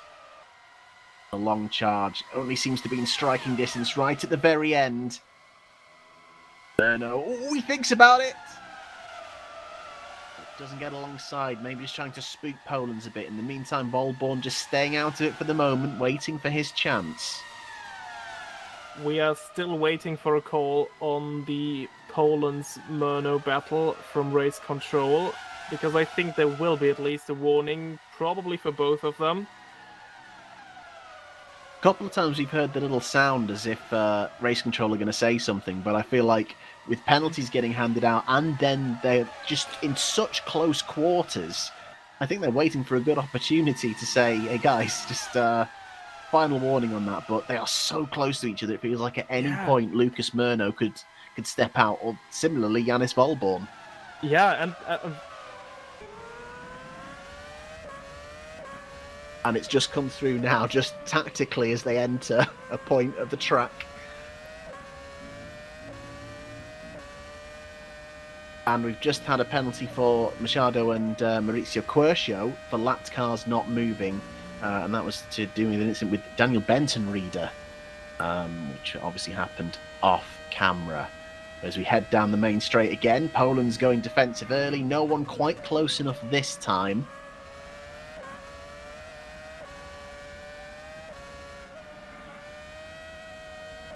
Now interesting, so only Murno has received a warning. I'm not sure. In that chicane it looked suspiciously like Polens was trying a bit of a lift at the apex where Murno almost ran into the back of him. I think that warning is for when Murno came back offline and caught the rear of Polens. Yeah, this is the warning for Murno. I agree with that. But you think there should be one for potentially for that from Pascal. Yeah, exactly. This is what I was referring to.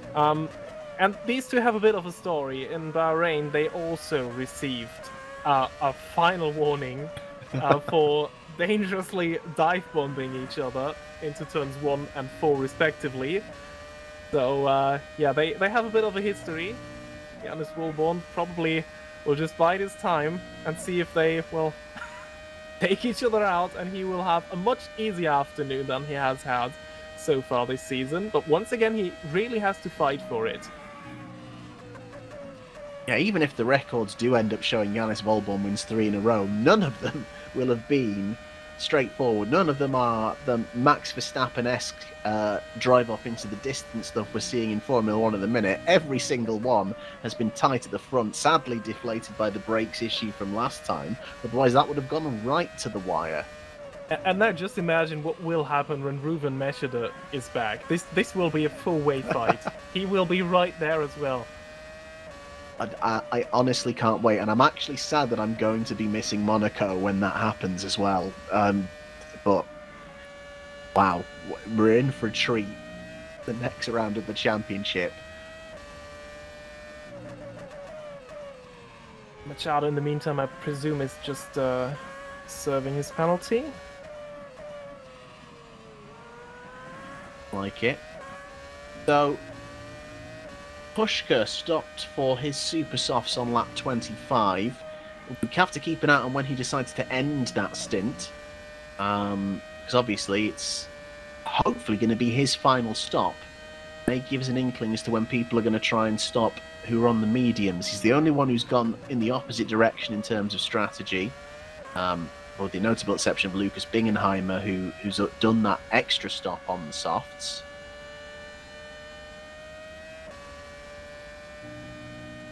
So far, a very calm couple of laps from these three. No one's making a big move yet. Everyone just biding their time. But they're all now within a second of each other as they head through turn 5.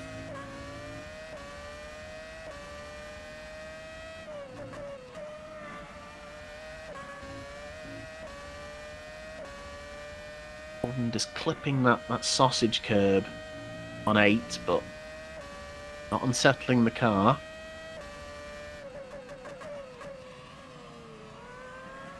We go again. Run up to turn 12. Slow right-hander before straightening up, then sweeping through turn 13. Out to the curb on the left. Turn 14. Touch the curb in the middle. It's not the best exit from Murno, and Volborn's very close. Is he going to be able to defend with the DRS? Volborn's looking to make the move. He steps out, and he's going to be slightly trapped in behind Pascal Polens. They touch wheels. And it looks like Volborn's going to make the move stick, but he's going to keep a wheel alongside to the exit. But he's just run out of road in turn 3, and Volborn is through.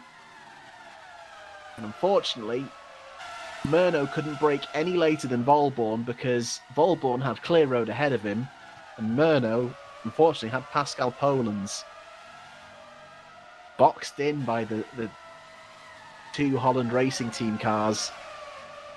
And it's taken them a while, but they have managed to retake their top 2 position. That is them by no means done this afternoon. No, there is at least one more round of pit stops to come. Oh, and look at how close Lucas Murno is at the end of that straight to Yannis Volborn. I guess he's steaming there, maybe being a bit angry with himself there, because it all started, as you rightly pointed out, with his exit out of the final corner. He got a bit out of shape there, and that allowed Volborn to go for a move in the first place. Now let's see what the Holland Racing Team guys are doing. Is there going to be another switch of positions? Will they fight each other? For now, Volborn stays behind Polens. While Lucas Murno is that close, they'll do the smart thing, as they often do, and hold station. Expecting about 11, maybe 12 more laps on these mediums before we have that final round of stops. I think they have to go towards lap 40 at least. Sorry, 50. 40 is next lap. That'll be a very ambitious run on the super softs. Push. Oh, my goodness. And Murno seems so much closer at the end of that that run between turns 9 and 10. Yeah, but this is the reshaped turn 10 of the circuit, the Barcelona Catalunya. A couple of years ago, that turn was the straight was a bit shorter, but the turn a lot tighter, so you could maybe do a bit more with braking there. But it is such a flowing corner now as well, that it is hard to really properly get your car alongside your opponent.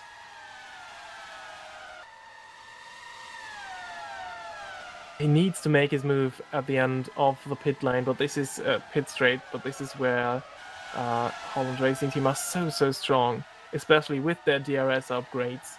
They are hard to beat. We've seen this in every race. These two drivers giving each other the DRS and then being nearly unpassable. Ruven Meshide had to do it with an undercut, splitting these two. Lucas Murno did it with a different strategy in Bahrain and with an undercut this time around. But he may get another opportunity later on. I think all he needs to do now is just try and stick with them throughout the remainder of this stint, be in the position to try it again, and see how he fares when they're all on the super soft tyres. They will all have to go onto it. They've yet to use it. We will be keeping one eye on Filip Puška, who's on the super softs now, who's been on them for 16 laps it will be. So that's a decent stint on them. Wilbon looks close to Poland, but he is not going for a move. At the minute, Filip Puška is only 0.3 of a second slower than Janis Volborn. In fact, he did the same lap time as the race leader. So the fact that he's still getting a decent amount of pace out of those super softs after 16 laps is great. Certainly much longer stint than Lucas Bingenheimer was getting out of them. Now we're with Alexander Knežević. So that little group now seems to have spread out. Bingenheimer's got 3 seconds clear of Vela. Knežević and Vela still close. Still trying to reel in the Better Julia. Better Julia trying to get their 3rd consecutive race with both cars in the points. Be an incredible result for them. Just slowly plugging away, accumulating the points race by race. Yeah, super strong season by Banton Reader. You once again have to point it out. He is so consistent so far. This has been an area which he was struggling in last year, but this year he is consistently there. Good qualifying pace, but now also a good race pace. Pretty lonely race for him after that first round of pit stops, but still, once someone up front makes a mistake, or they miraculously all 3 clatter together, he is in a prime position. Boom, Bingenheimer in now. He last stopped on lap 22. I'm assuming this is going to be his medium stop to the end. I'd still say that's quite early. See what colour the tyres are. They are indeed white tyres. But the hope would be for Lucas Bingenheimer that is enough to see him out to the end. There's a decent gap between top 8 and the next car, which is Gino Gagiano.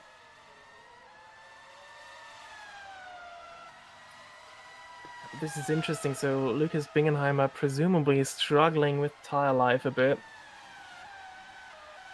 Must be it. Must explain. As we say, he's doesn't particularly race often in R-Factor 2. And is more of a GT driver than open wheels. He's not a fan of open wheels. In fact, Paul Muller spoke to me ahead of this race saying, you know, while he's the race engineer, this isn't his bread and butter, but he's performed well. He's got good pace, but maybe because of that lack of experience in this game, in these types of cars, his tyre life is suffering. He was saying it was a struggle to get the guys together to practice ahead of this race, and everyone was very busy. Then yesterday there was an issue.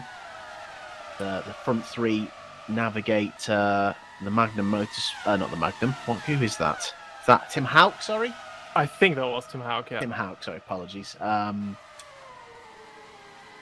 Yeah, they were saying it was a struggle to get them together. And then yesterday there was an issue where Mark Jordan did something that managed to break the server temporarily. So when they had gotten on to practice, there was downtime as well. So it's all been fun and games, but Bingenheimer can manage his tyres. There is still a shot at a first point, maybe more for Infernal Void, and as a super sub as well. I mean, anyway, it has been a great showing of Lucas Bingenheimer. He's running in the points, had some very good qualifying pace, and yeah, even if he is struggling with the tyres a bit, still, he is looking very likely to score a point here on debut. The first one for Infernal Void this season. Those tyres have updated. He's on super softs again. He is... Okay, so he is on a 4-stop strategy? He must be. Those aren't going to the end. He's just decided, you know what, I don't like managing the mediums, so I'm just going to go push from now to the end. So we're about to see just constant pushing on super softs from now to the end with a pit stop in there. And there's the fastest lap of the race as well from Lucas Bingenheimer. A 1 minute 15.8. 0.2 of a second quicker than the previous fastest lap. And remember, there is actually a prize for the fastest lap of the race at the end of the season. So far, it is 1 to Ruven Meshida and 1 to Yannis Volborn. But anyone can get that fastest lap. You don't have to be in a points-paying position. And Bingenheimer takes it for now, but there's going to be a lot of people going on to the super softs at the very end of the race with low fuel. So I imagine that is going to get taken off him. But if he's doing another stop with super softs, maybe he will nick it back. We shall see. Yeah, maybe that is an incentive to join a bit more often to try and get that cash prize for the fastest laps, even if he doesn't like these open wheelers. Pushka in the pits in the meantime, so his super soft stint comes to an end as well. That's incredibly good. That's just under 20 laps, and there's about 20 laps to go. So he's probably got a choice, a preference. What's he come out with?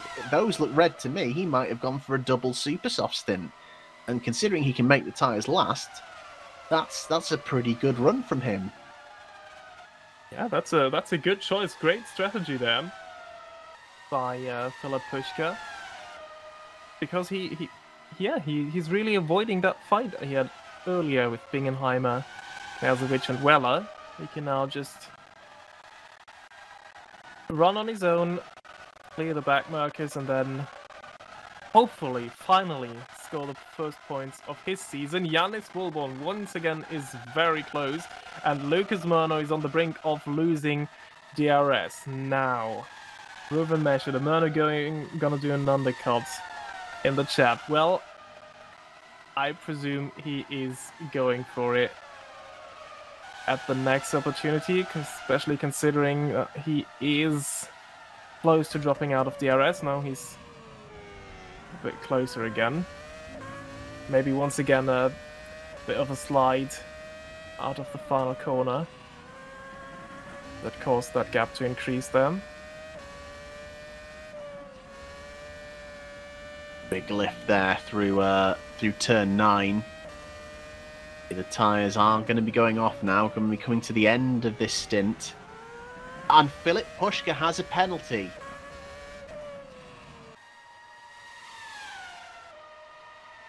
And he has just breached the pit entry limit, so that you're not supposed to go over the red and white area there.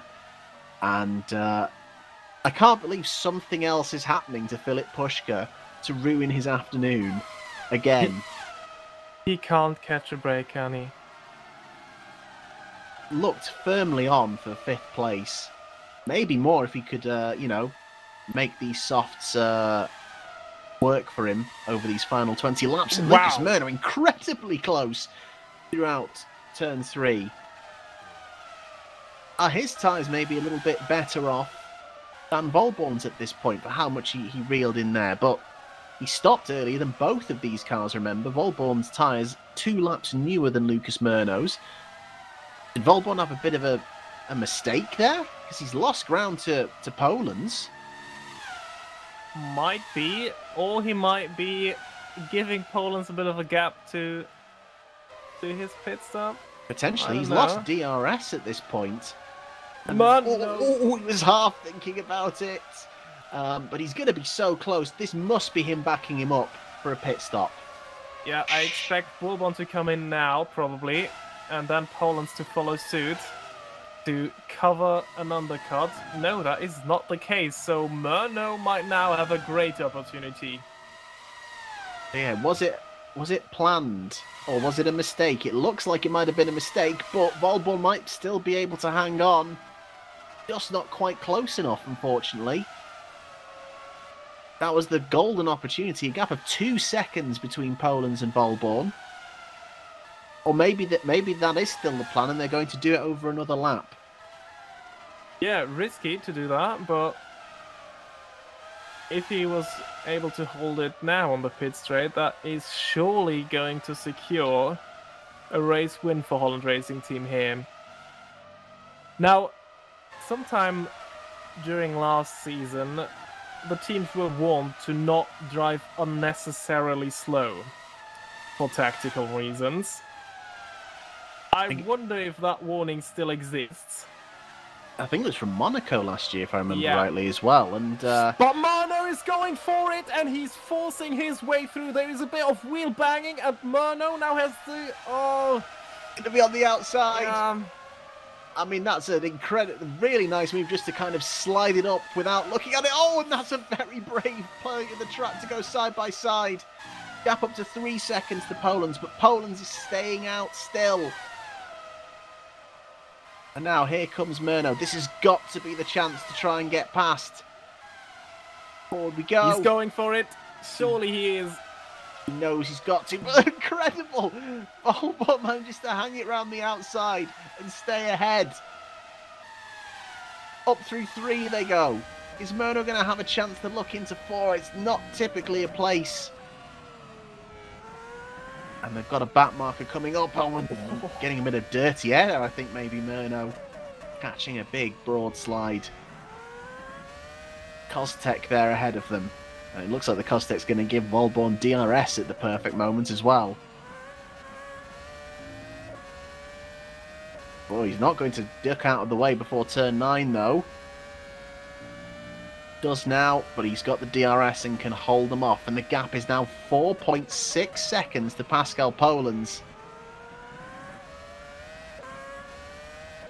Holland Racing Team have always had their team play pretty much nailed down, and this could be another example of that this afternoon.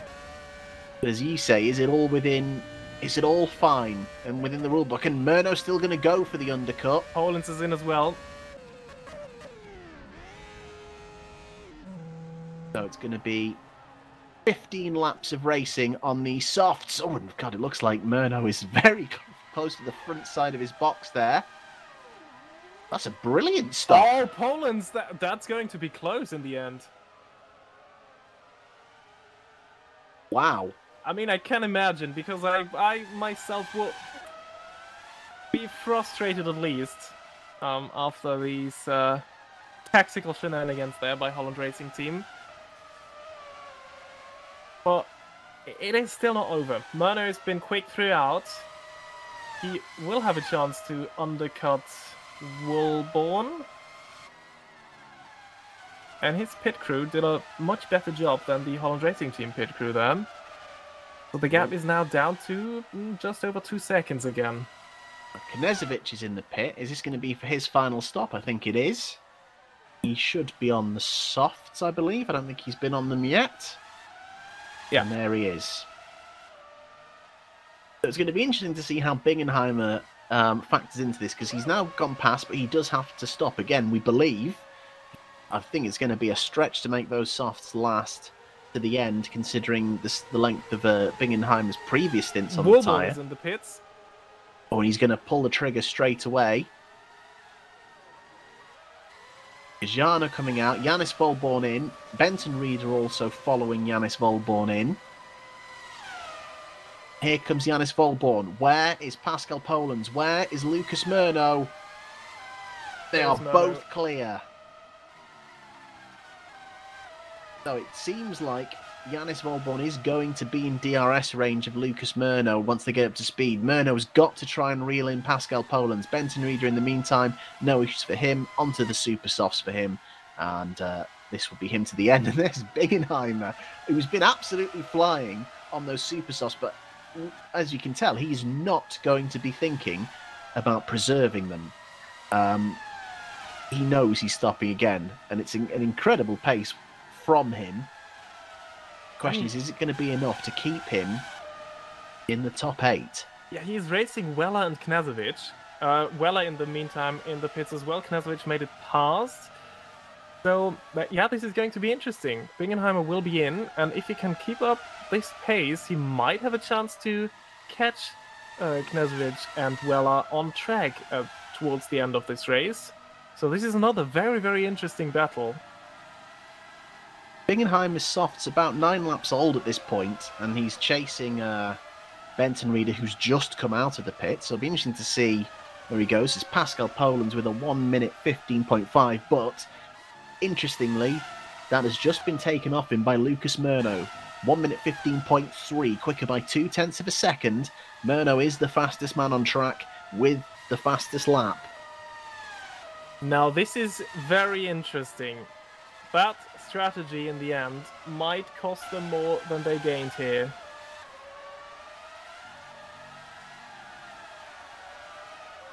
It's interesting that Murno, at the minute, is still out of DRS range. If he can get into it, it's going to change everything. And at the minute, Volborn has got about half a second between him and Lucas Murno, but it isn't close enough, really, to... Oh, sorry, it's not half a second. That's to interval. So he's 1.7 back from Murno.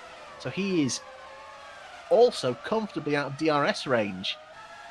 He just gained another 10th in the middle sector. Will be interesting to see where he is. The DRS detection is coming up shortly. I don't think he's close enough right now, but he might be the next time around. Keep an eye on the timing sheets as well as they both cross the line. They've both done 1 minute 15.8. Volborn of 15.4. They are approaching lap traffic as well. This has been an issue so far this race.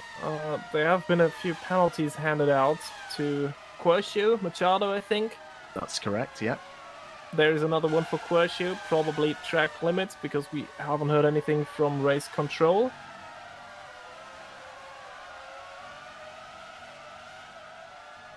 And you can see Bingenheimer is now 2.6 away from Benson Reader. The difference between the fresh super softs and the worn ones becoming apparent very quickly. We're expecting his final stop maybe within the next couple of laps, and he's going to be going pushing to the end. Oh, Wilborn is now within 1 second of Lucas Murno, and Murno still not within 1 second of Pascal Polens. Still 1.2 the gap between first and second.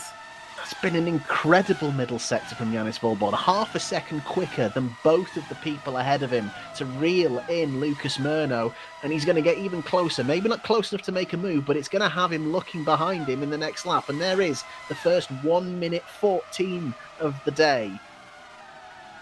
But Murno gained once again 1.1 now, just behind Pascal Polens. Just needs to find that 10th over the course of this lap to be able to reel in Polens and defend against Volborn. And they are catching. Oh, and that's... Yep, that's the big final stop for him. Murno has made it now. Just now, he breached that 1 second gap.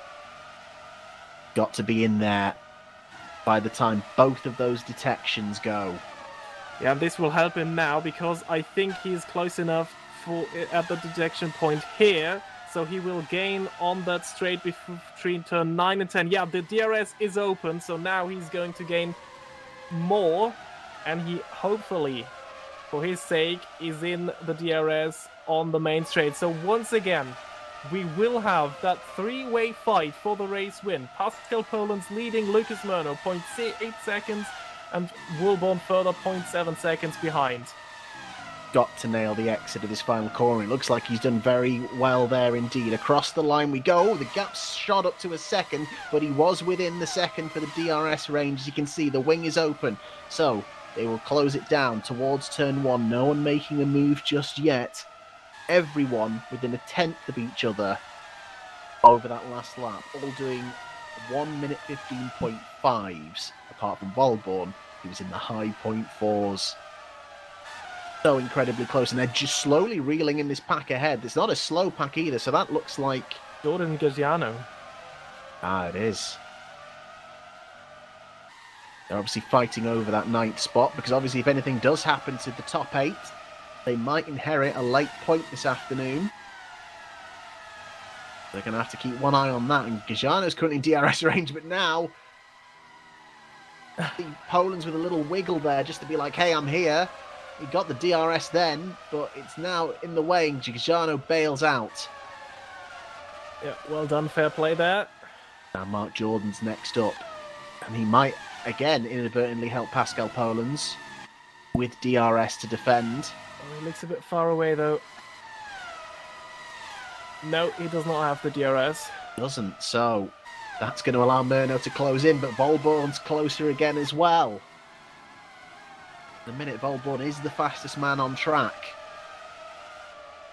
Oh, I wouldn't want to be Mark Jordan right now, seeing that fight for the lead just in his mirrors, and then knowing that if he lets them by, there's Gino Gagiano waiting for him. Got to time this well.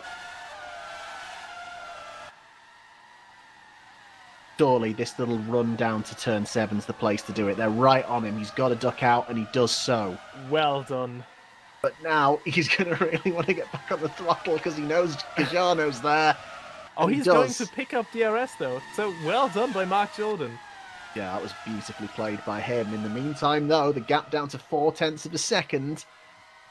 DRS is open for Lucas Murnau. A vital final sector for both Murnau and Volborn. Maybe most of all, though, for Pascal Polens. Man who started the race on pole, who's looking for his first win of the season. It's not his teammate coming for him, it is, once again, Lucas Murnau for Scuderia Cesario. The DRS will be open on both of the cars chasing him.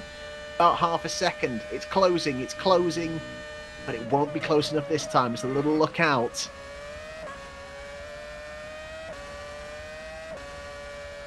Incredibly, we go again. Oh, there's a bit of dirty air wash there. Oh, and that's allowed Yanis to get very close from the exit of 3, but not really a place to make a move. About half a second separates the top 3.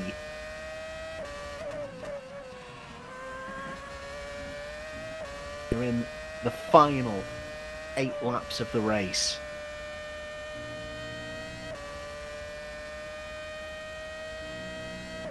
To the middle DRS zone. Turn 10. All about holding your nerve, keeping the line. Murnau very close there through the middle part of the corner. Down through 13. Sweep through 14. Everyone seems to come through quite well.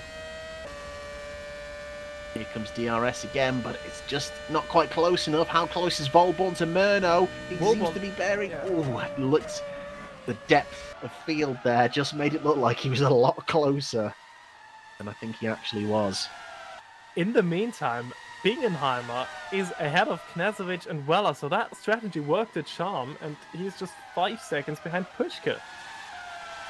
He's going to be ragging those tyres to the very end. I'm guessing Pushka has served his penalty, so that's one of the main things that'll be helping Bingenheimer, I imagine. But yeah, I guess Pushka is still managed to hold on to 5th despite the penalty. That's good for him. That's not affected his afternoon. It may have affected his chances on maybe getting forward to Benton Reader. If he can hold on to 5th, that would be good. But Bingenheimer is a man on the charge at the minute.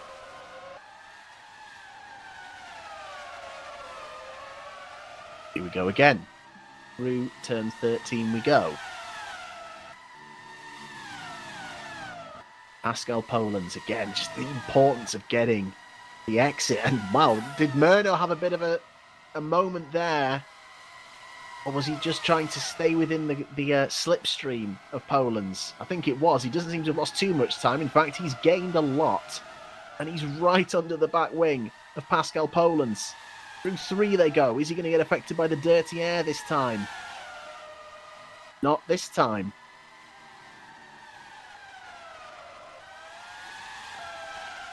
Into 4.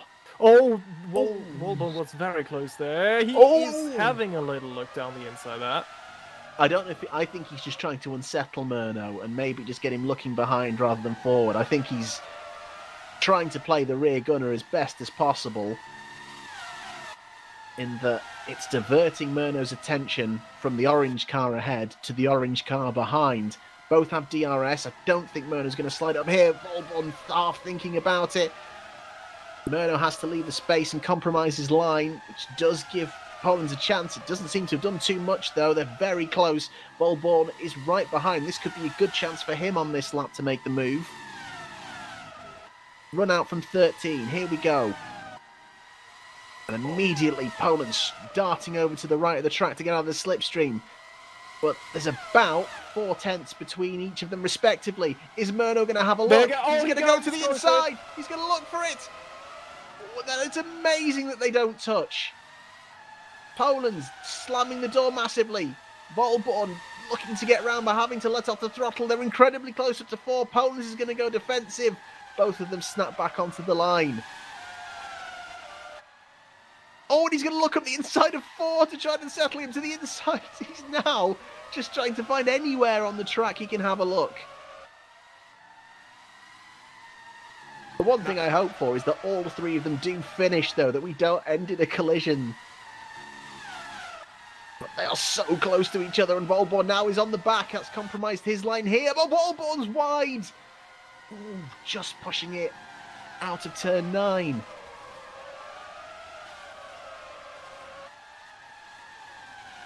We're going to be able to do this another 5 times. But this might now be a very good opportunity for Lucas Murno, because Volborn leaving the track there has given him a bit time to breathe, but yeah, I don't think he's close enough this time around. We've got there's someone coming out of the pits. Yeah. Machado was in there. Slams on the brakes and fortunately out the way. That was a heart-in-the-mouth lap for all 3 of them there. They were so close to colliding, but they managed it very, very well indeed. And whoever wins this race is a well-deserved winner here, because this is the best bit of racing we've seen all season long. Oh, wow, look at the run! What happened to Poland's there? How has he been able to do it? Murno's on side. Surely Poland's has to yield. He does, and he's going to lose DRS. Murno's ahead into turn 9. What's happened? Oh, Poland's is wide once again. Poland's is off. What happened? This might be another track limits thing, because it looked like Poland's was lifting ahead of turn 9. Now Poland's is 3rd, but this enables Janis Volborn to have a look. Now Murno is in the unfortunate position of not having DRS to defend, and there goes Volborn already. He is having a little look. Oh, Volborn just stays behind. Murno keeps the lead. So 2 things that happened there. So out of the exit of turn 7 and 8, Poland seemed to just lose traction, and Murno darts to the inside of 9 and makes the move. Then something happens to Poland's on the entry to turn 10 and bails out wide. If these are the top 3 at the end of the race, they'll all be in here, and I cannot wait to ask them about it. But as it stands, Volborn is now back in the box seat to become the first man in WMSC history to win 3 in a row. But can Lucas Murno, aiming to win his first ever race in WMSC history, stop him? He came so very close in Bahrain. He didn't make it in the end. The brakes were the issue. He is very close to winning in WMSC here once again. But Volborn just 0.4 seconds behind this time. He surely will have a big opportunity into turn 1. Murno defending the inside. There goes Volborn round the outside. Murno's trying to stay on there, but Volborn sweeps round the outside, retaking the lead of the race. But now Murno will have DRS if he can stay there. Now, what is Volborn able to do in clear air? Oh, chopped across the nose, and we've seen that go wrong before, but they get it inch perfect. But Murno's staying with him. Poland is there as well, so I was worried that there was about to be another brake issue, but he's still there and racing fine. But in the meantime, Bingenheimer is past Pushka. Incredible run from Lucas Bingenheimer on these soft tyres. Oh, but he's had to bail out. That looks like he may have gotten called for cutting there. But now these 2 are going to fight out for 5th place. All the 3 are back together at the front. And here we go again. It's the same again for Lucas Murno, but the drivers have just swapped places. And he's so incredibly close through the final corner. He's had an incredible final sector. Can he get the power down? He does, 0.4 of a second. DRS open. Poland's isn't far behind though as well. Is Murno going to have a look into one? No. And this is the thing now. We have 2 laps to go. So really, if you're thinking about, okay, it's actually a disadvantage to be ahead at this point in the race, is Lucas Murno looking to make the move at the start of the final lap? So Yannis Volborn has less of a right to reply. But, well, as I say that, Lucas Murno is trying everything at every other part of the track. So maybe it's not that strategic. Bingenheimer's through. Bingenheimer, DRS open. This time, clearly on the racing line. What a drive it is this afternoon. An unorthodox strategy where he's stopped 4 times, but he's just hammered those super soft tyres. And he's running 5th. He's ahead of Filip Puška. And just imagine what a race without that penalty, and indeed the grid penalty, would have been like for Filip Puška this afternoon. In the meantime, though, for the win of the race this afternoon, out of the final corner for the penultimate time to start the final lap, DRS open. Murno's looking good there. This has to be the move to try and do it. If not, he's going to need to get creative. He's going to go to the outside. He's going to try and sweep through for the exit. Clambering all over the back of Yannis Volborn, and Pascal Polens is right back there again. Going to need another creative moment from Lucas Murno. There are 14 turns. We are approaching turn 5. As we charge towards 7 and 8. I think there is only turn 10 left to realistically try something. The rest of the track not really overtaking opportunities, but here we go. He's very close, maybe even too close. Murno, no, I don't think he's going to make it. Oh, and both of them sweeping offline.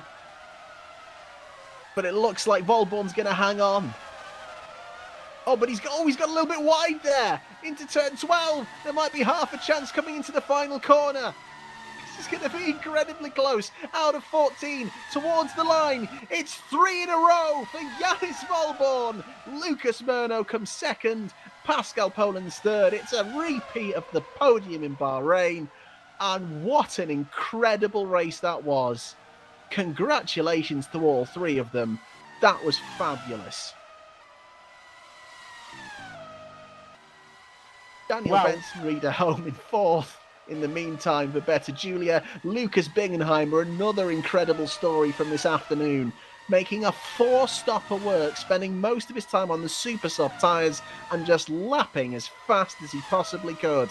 Ahead of Filip Puška. It is first points for both Infernal Void and SCMM.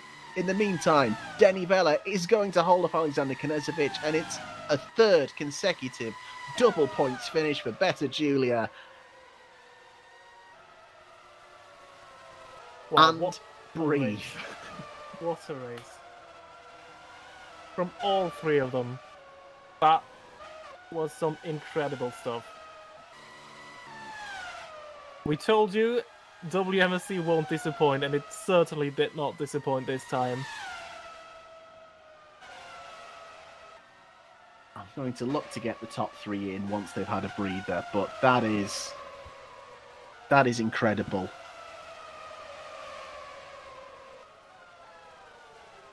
So, final results. Yannis Volborn wins ahead of Lucas Murno and Pascal Polens, all within a second. Daniel Benton-Reed, another solid afternoon, finishing 4th. Once again, Lucas Bingenheimer, hats off to him. What a race. He made it work. The unusual 4-stop strategy.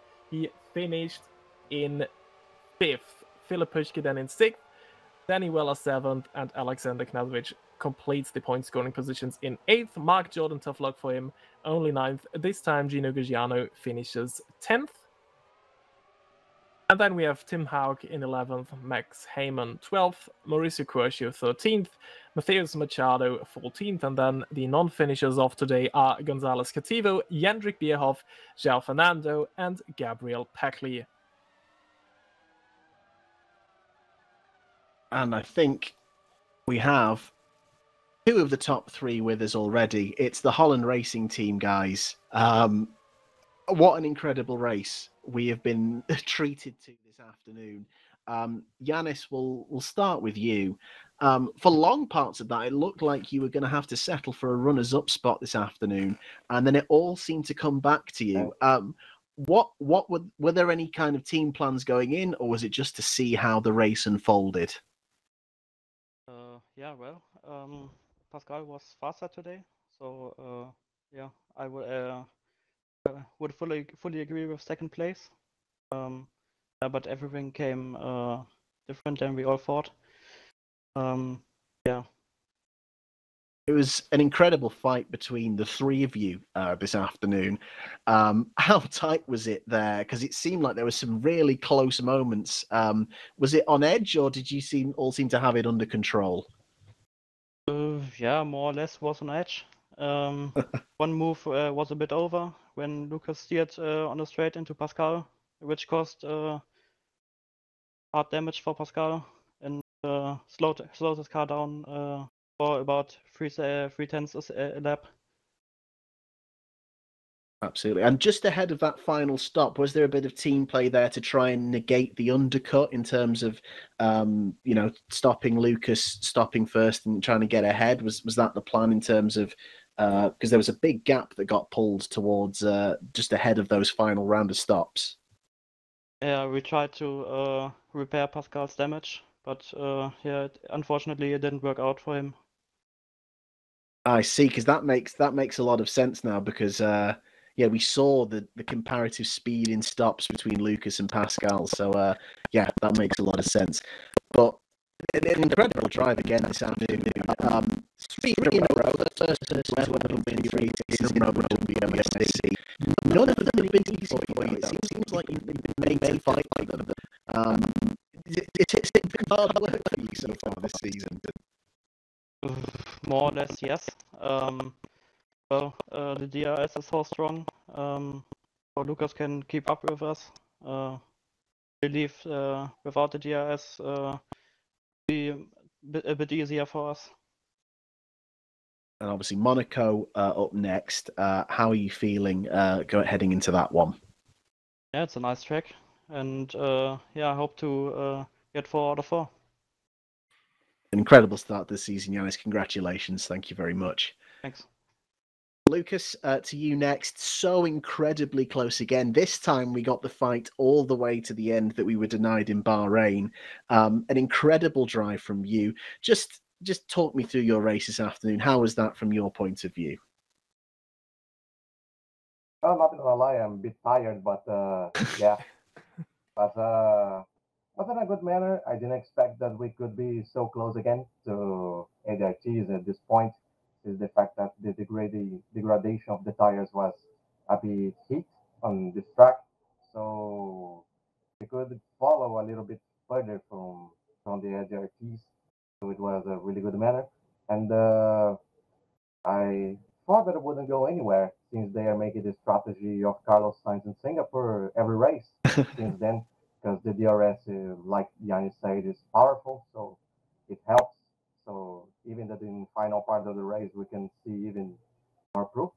And when I was between them, and the only way I could bring in front of the other is what with the pit stops and the strategy, despite of the Cesario team was being slower on the pit stops, we could still the tire difference was really great. So in the undercut, so it was really helpful.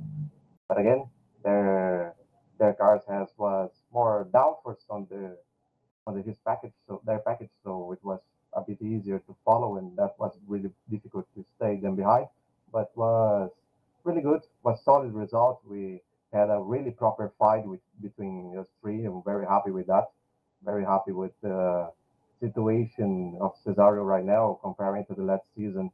that was very complicated. Now I'm quite happy. I'm a little bit more optimistic for the next races, and let's see how it's going to work for Monaco, since the qualifying is going to be more important for the race. So let's see then. No, it's a fantastic drive this afternoon and incredibly entertaining, especially when you had to look, you were trying to look in the final few laps at other parts of the track to make a move and just try and slide through. In terms of the move on Pascal up towards turn 9, we'll speak to Pascal in a second about what happened to him there. But in terms of you, were you surprised to be able to kind of get the traction out of 7 and 8, or did you angle yourself? Was it a moment of like opportunity, or did you set yourself up to try and make the move there? He made a mistake at the exit of the corner, so it was a good opportunity since I was next to him. So it was very. So one mistake was an opportunity to pause, and I just took it. And yeah, my car was a little bit damaged as well with the contact, since we are quite next. But yeah, since way out, we did a good one. It was a proper fight. Congrats to Yanis and Pollens for the podium. Yanis for the victory was deserved, and yeah, very happy with that. So congratulations, it's another fantastic performance, Lucas, and yeah, we're looking forward to seeing how it goes for the rest of the season. Pascal, to you now. A really great race again, another pole position. Looked like you were in the box seat for most of the race, and then obviously you had a bit of contact, unfortunately, into one, which, like as Yanis mentioned, you needed to get repaired, but you were in position at the end. Talk us through what happened when Lucas was able to make the move, because it seemed like a couple of things happened. There was a bit of an unfortunate exit from turn 7, and then you seemed to back out of it towards turn 10. Can you explain what happened with that one? Well, first of all, I had the damage from Lucas. It was still on my car because I couldn't repair it in the pit lane. Okay. It would have cost me 24 seconds in the pits, and well, that would be a little bit too much. So yeah, I could skip the repair of the damage after 8 seconds, so I still lost quite a big chunk of time. It was quite unfortunate. And then, yeah, another turn of events, I had a double upshift out of turn 7. So I had like no refs, and so he could pass me without any defense from my side. And well, that was pretty much all due to me being unlucky, I guess. Oh, that is unfortunate. And then towards turn 10, you seemed to head a bit wide. We almost thought you had a brake issue there. Can you talk us through what happened there? That was just a bit of opportunism to try to get past again, and I braked too hard on the curb, so it was just a mistake. Fair enough. Fair enough. That's very unlucky. And otherwise, an incredibly well-driven race. Really great pace up the front. As someone who looks towards the setup, as you guys have discussed before, was there a lot of setup work required, or do you feel like the car was very well suited for this track? Well, we didn't change too much. We're basically still driving with our base setup from Melbourne. Just adjusting some settings like the springs and anti-roll bars, but the general setup is still the same. And I think it's going to fit the other tracks as well. Speaking of other tracks, obviously looking ahead to Monaco next. Last season, not a victory for the Holland Racing Team cars, but how do you feel about your chances coming into it this season? Well, I've never driven Monaco with these cars, because last year I wasn't there. Of course, you missed it. It was Owen McGorgy in your place, yes. Exactly, yeah. But I think it's going to be really close at the top with Reuven coming back. Also, it's one of Yanis' strongest tracks, I think. Apologies for that little stream drop there. Just coming to the end, and we're going to get the all-important driver of the day out of Robin Ciuman. Robin, who is your pick for driver of the day? And keeping it short on to avoid us crashing again, I think I'm going to go for Yanis because he came out on top in this battle at the end. But honorable mention to Lucas Bingenheimer with a great drive and making that full-stop strategy work. So yeah. Yeah, I think every one of the top 5 especially put in incredible performances to get where they ended up. And yeah, it's a hard pick, but a very fair one indeed. But what an incredible race we have this afternoon. And unfortunately, I am not going to be with you for the next one. And I'm slightly sad about that because it was a great race last season. We're going to have Reuven Meshida back in the mix as well. And on May 5th, we go to Monte Carlo. Considering how tiring these races have been with two people, Robin, I am praying for you. You will be in my thoughts, and I do apologize. That's all I can say. Yeah, might need a bit of caffeine and heart medicine. Yeah, I'm a bit scared, but really looking forward to this one. Pretty much the jewel in the crown, maybe even. So yeah, you certainly won't want to miss that one. So yeah, 2 weeks time, Monte Carlo, same time, same place. So yeah, this is going to be great. It absolutely is. But once again, thank you all so much for joining us this afternoon. 3 out of 3 for incredible races and 3 out of 3 for Yannis Wellborn. Thanks for watching.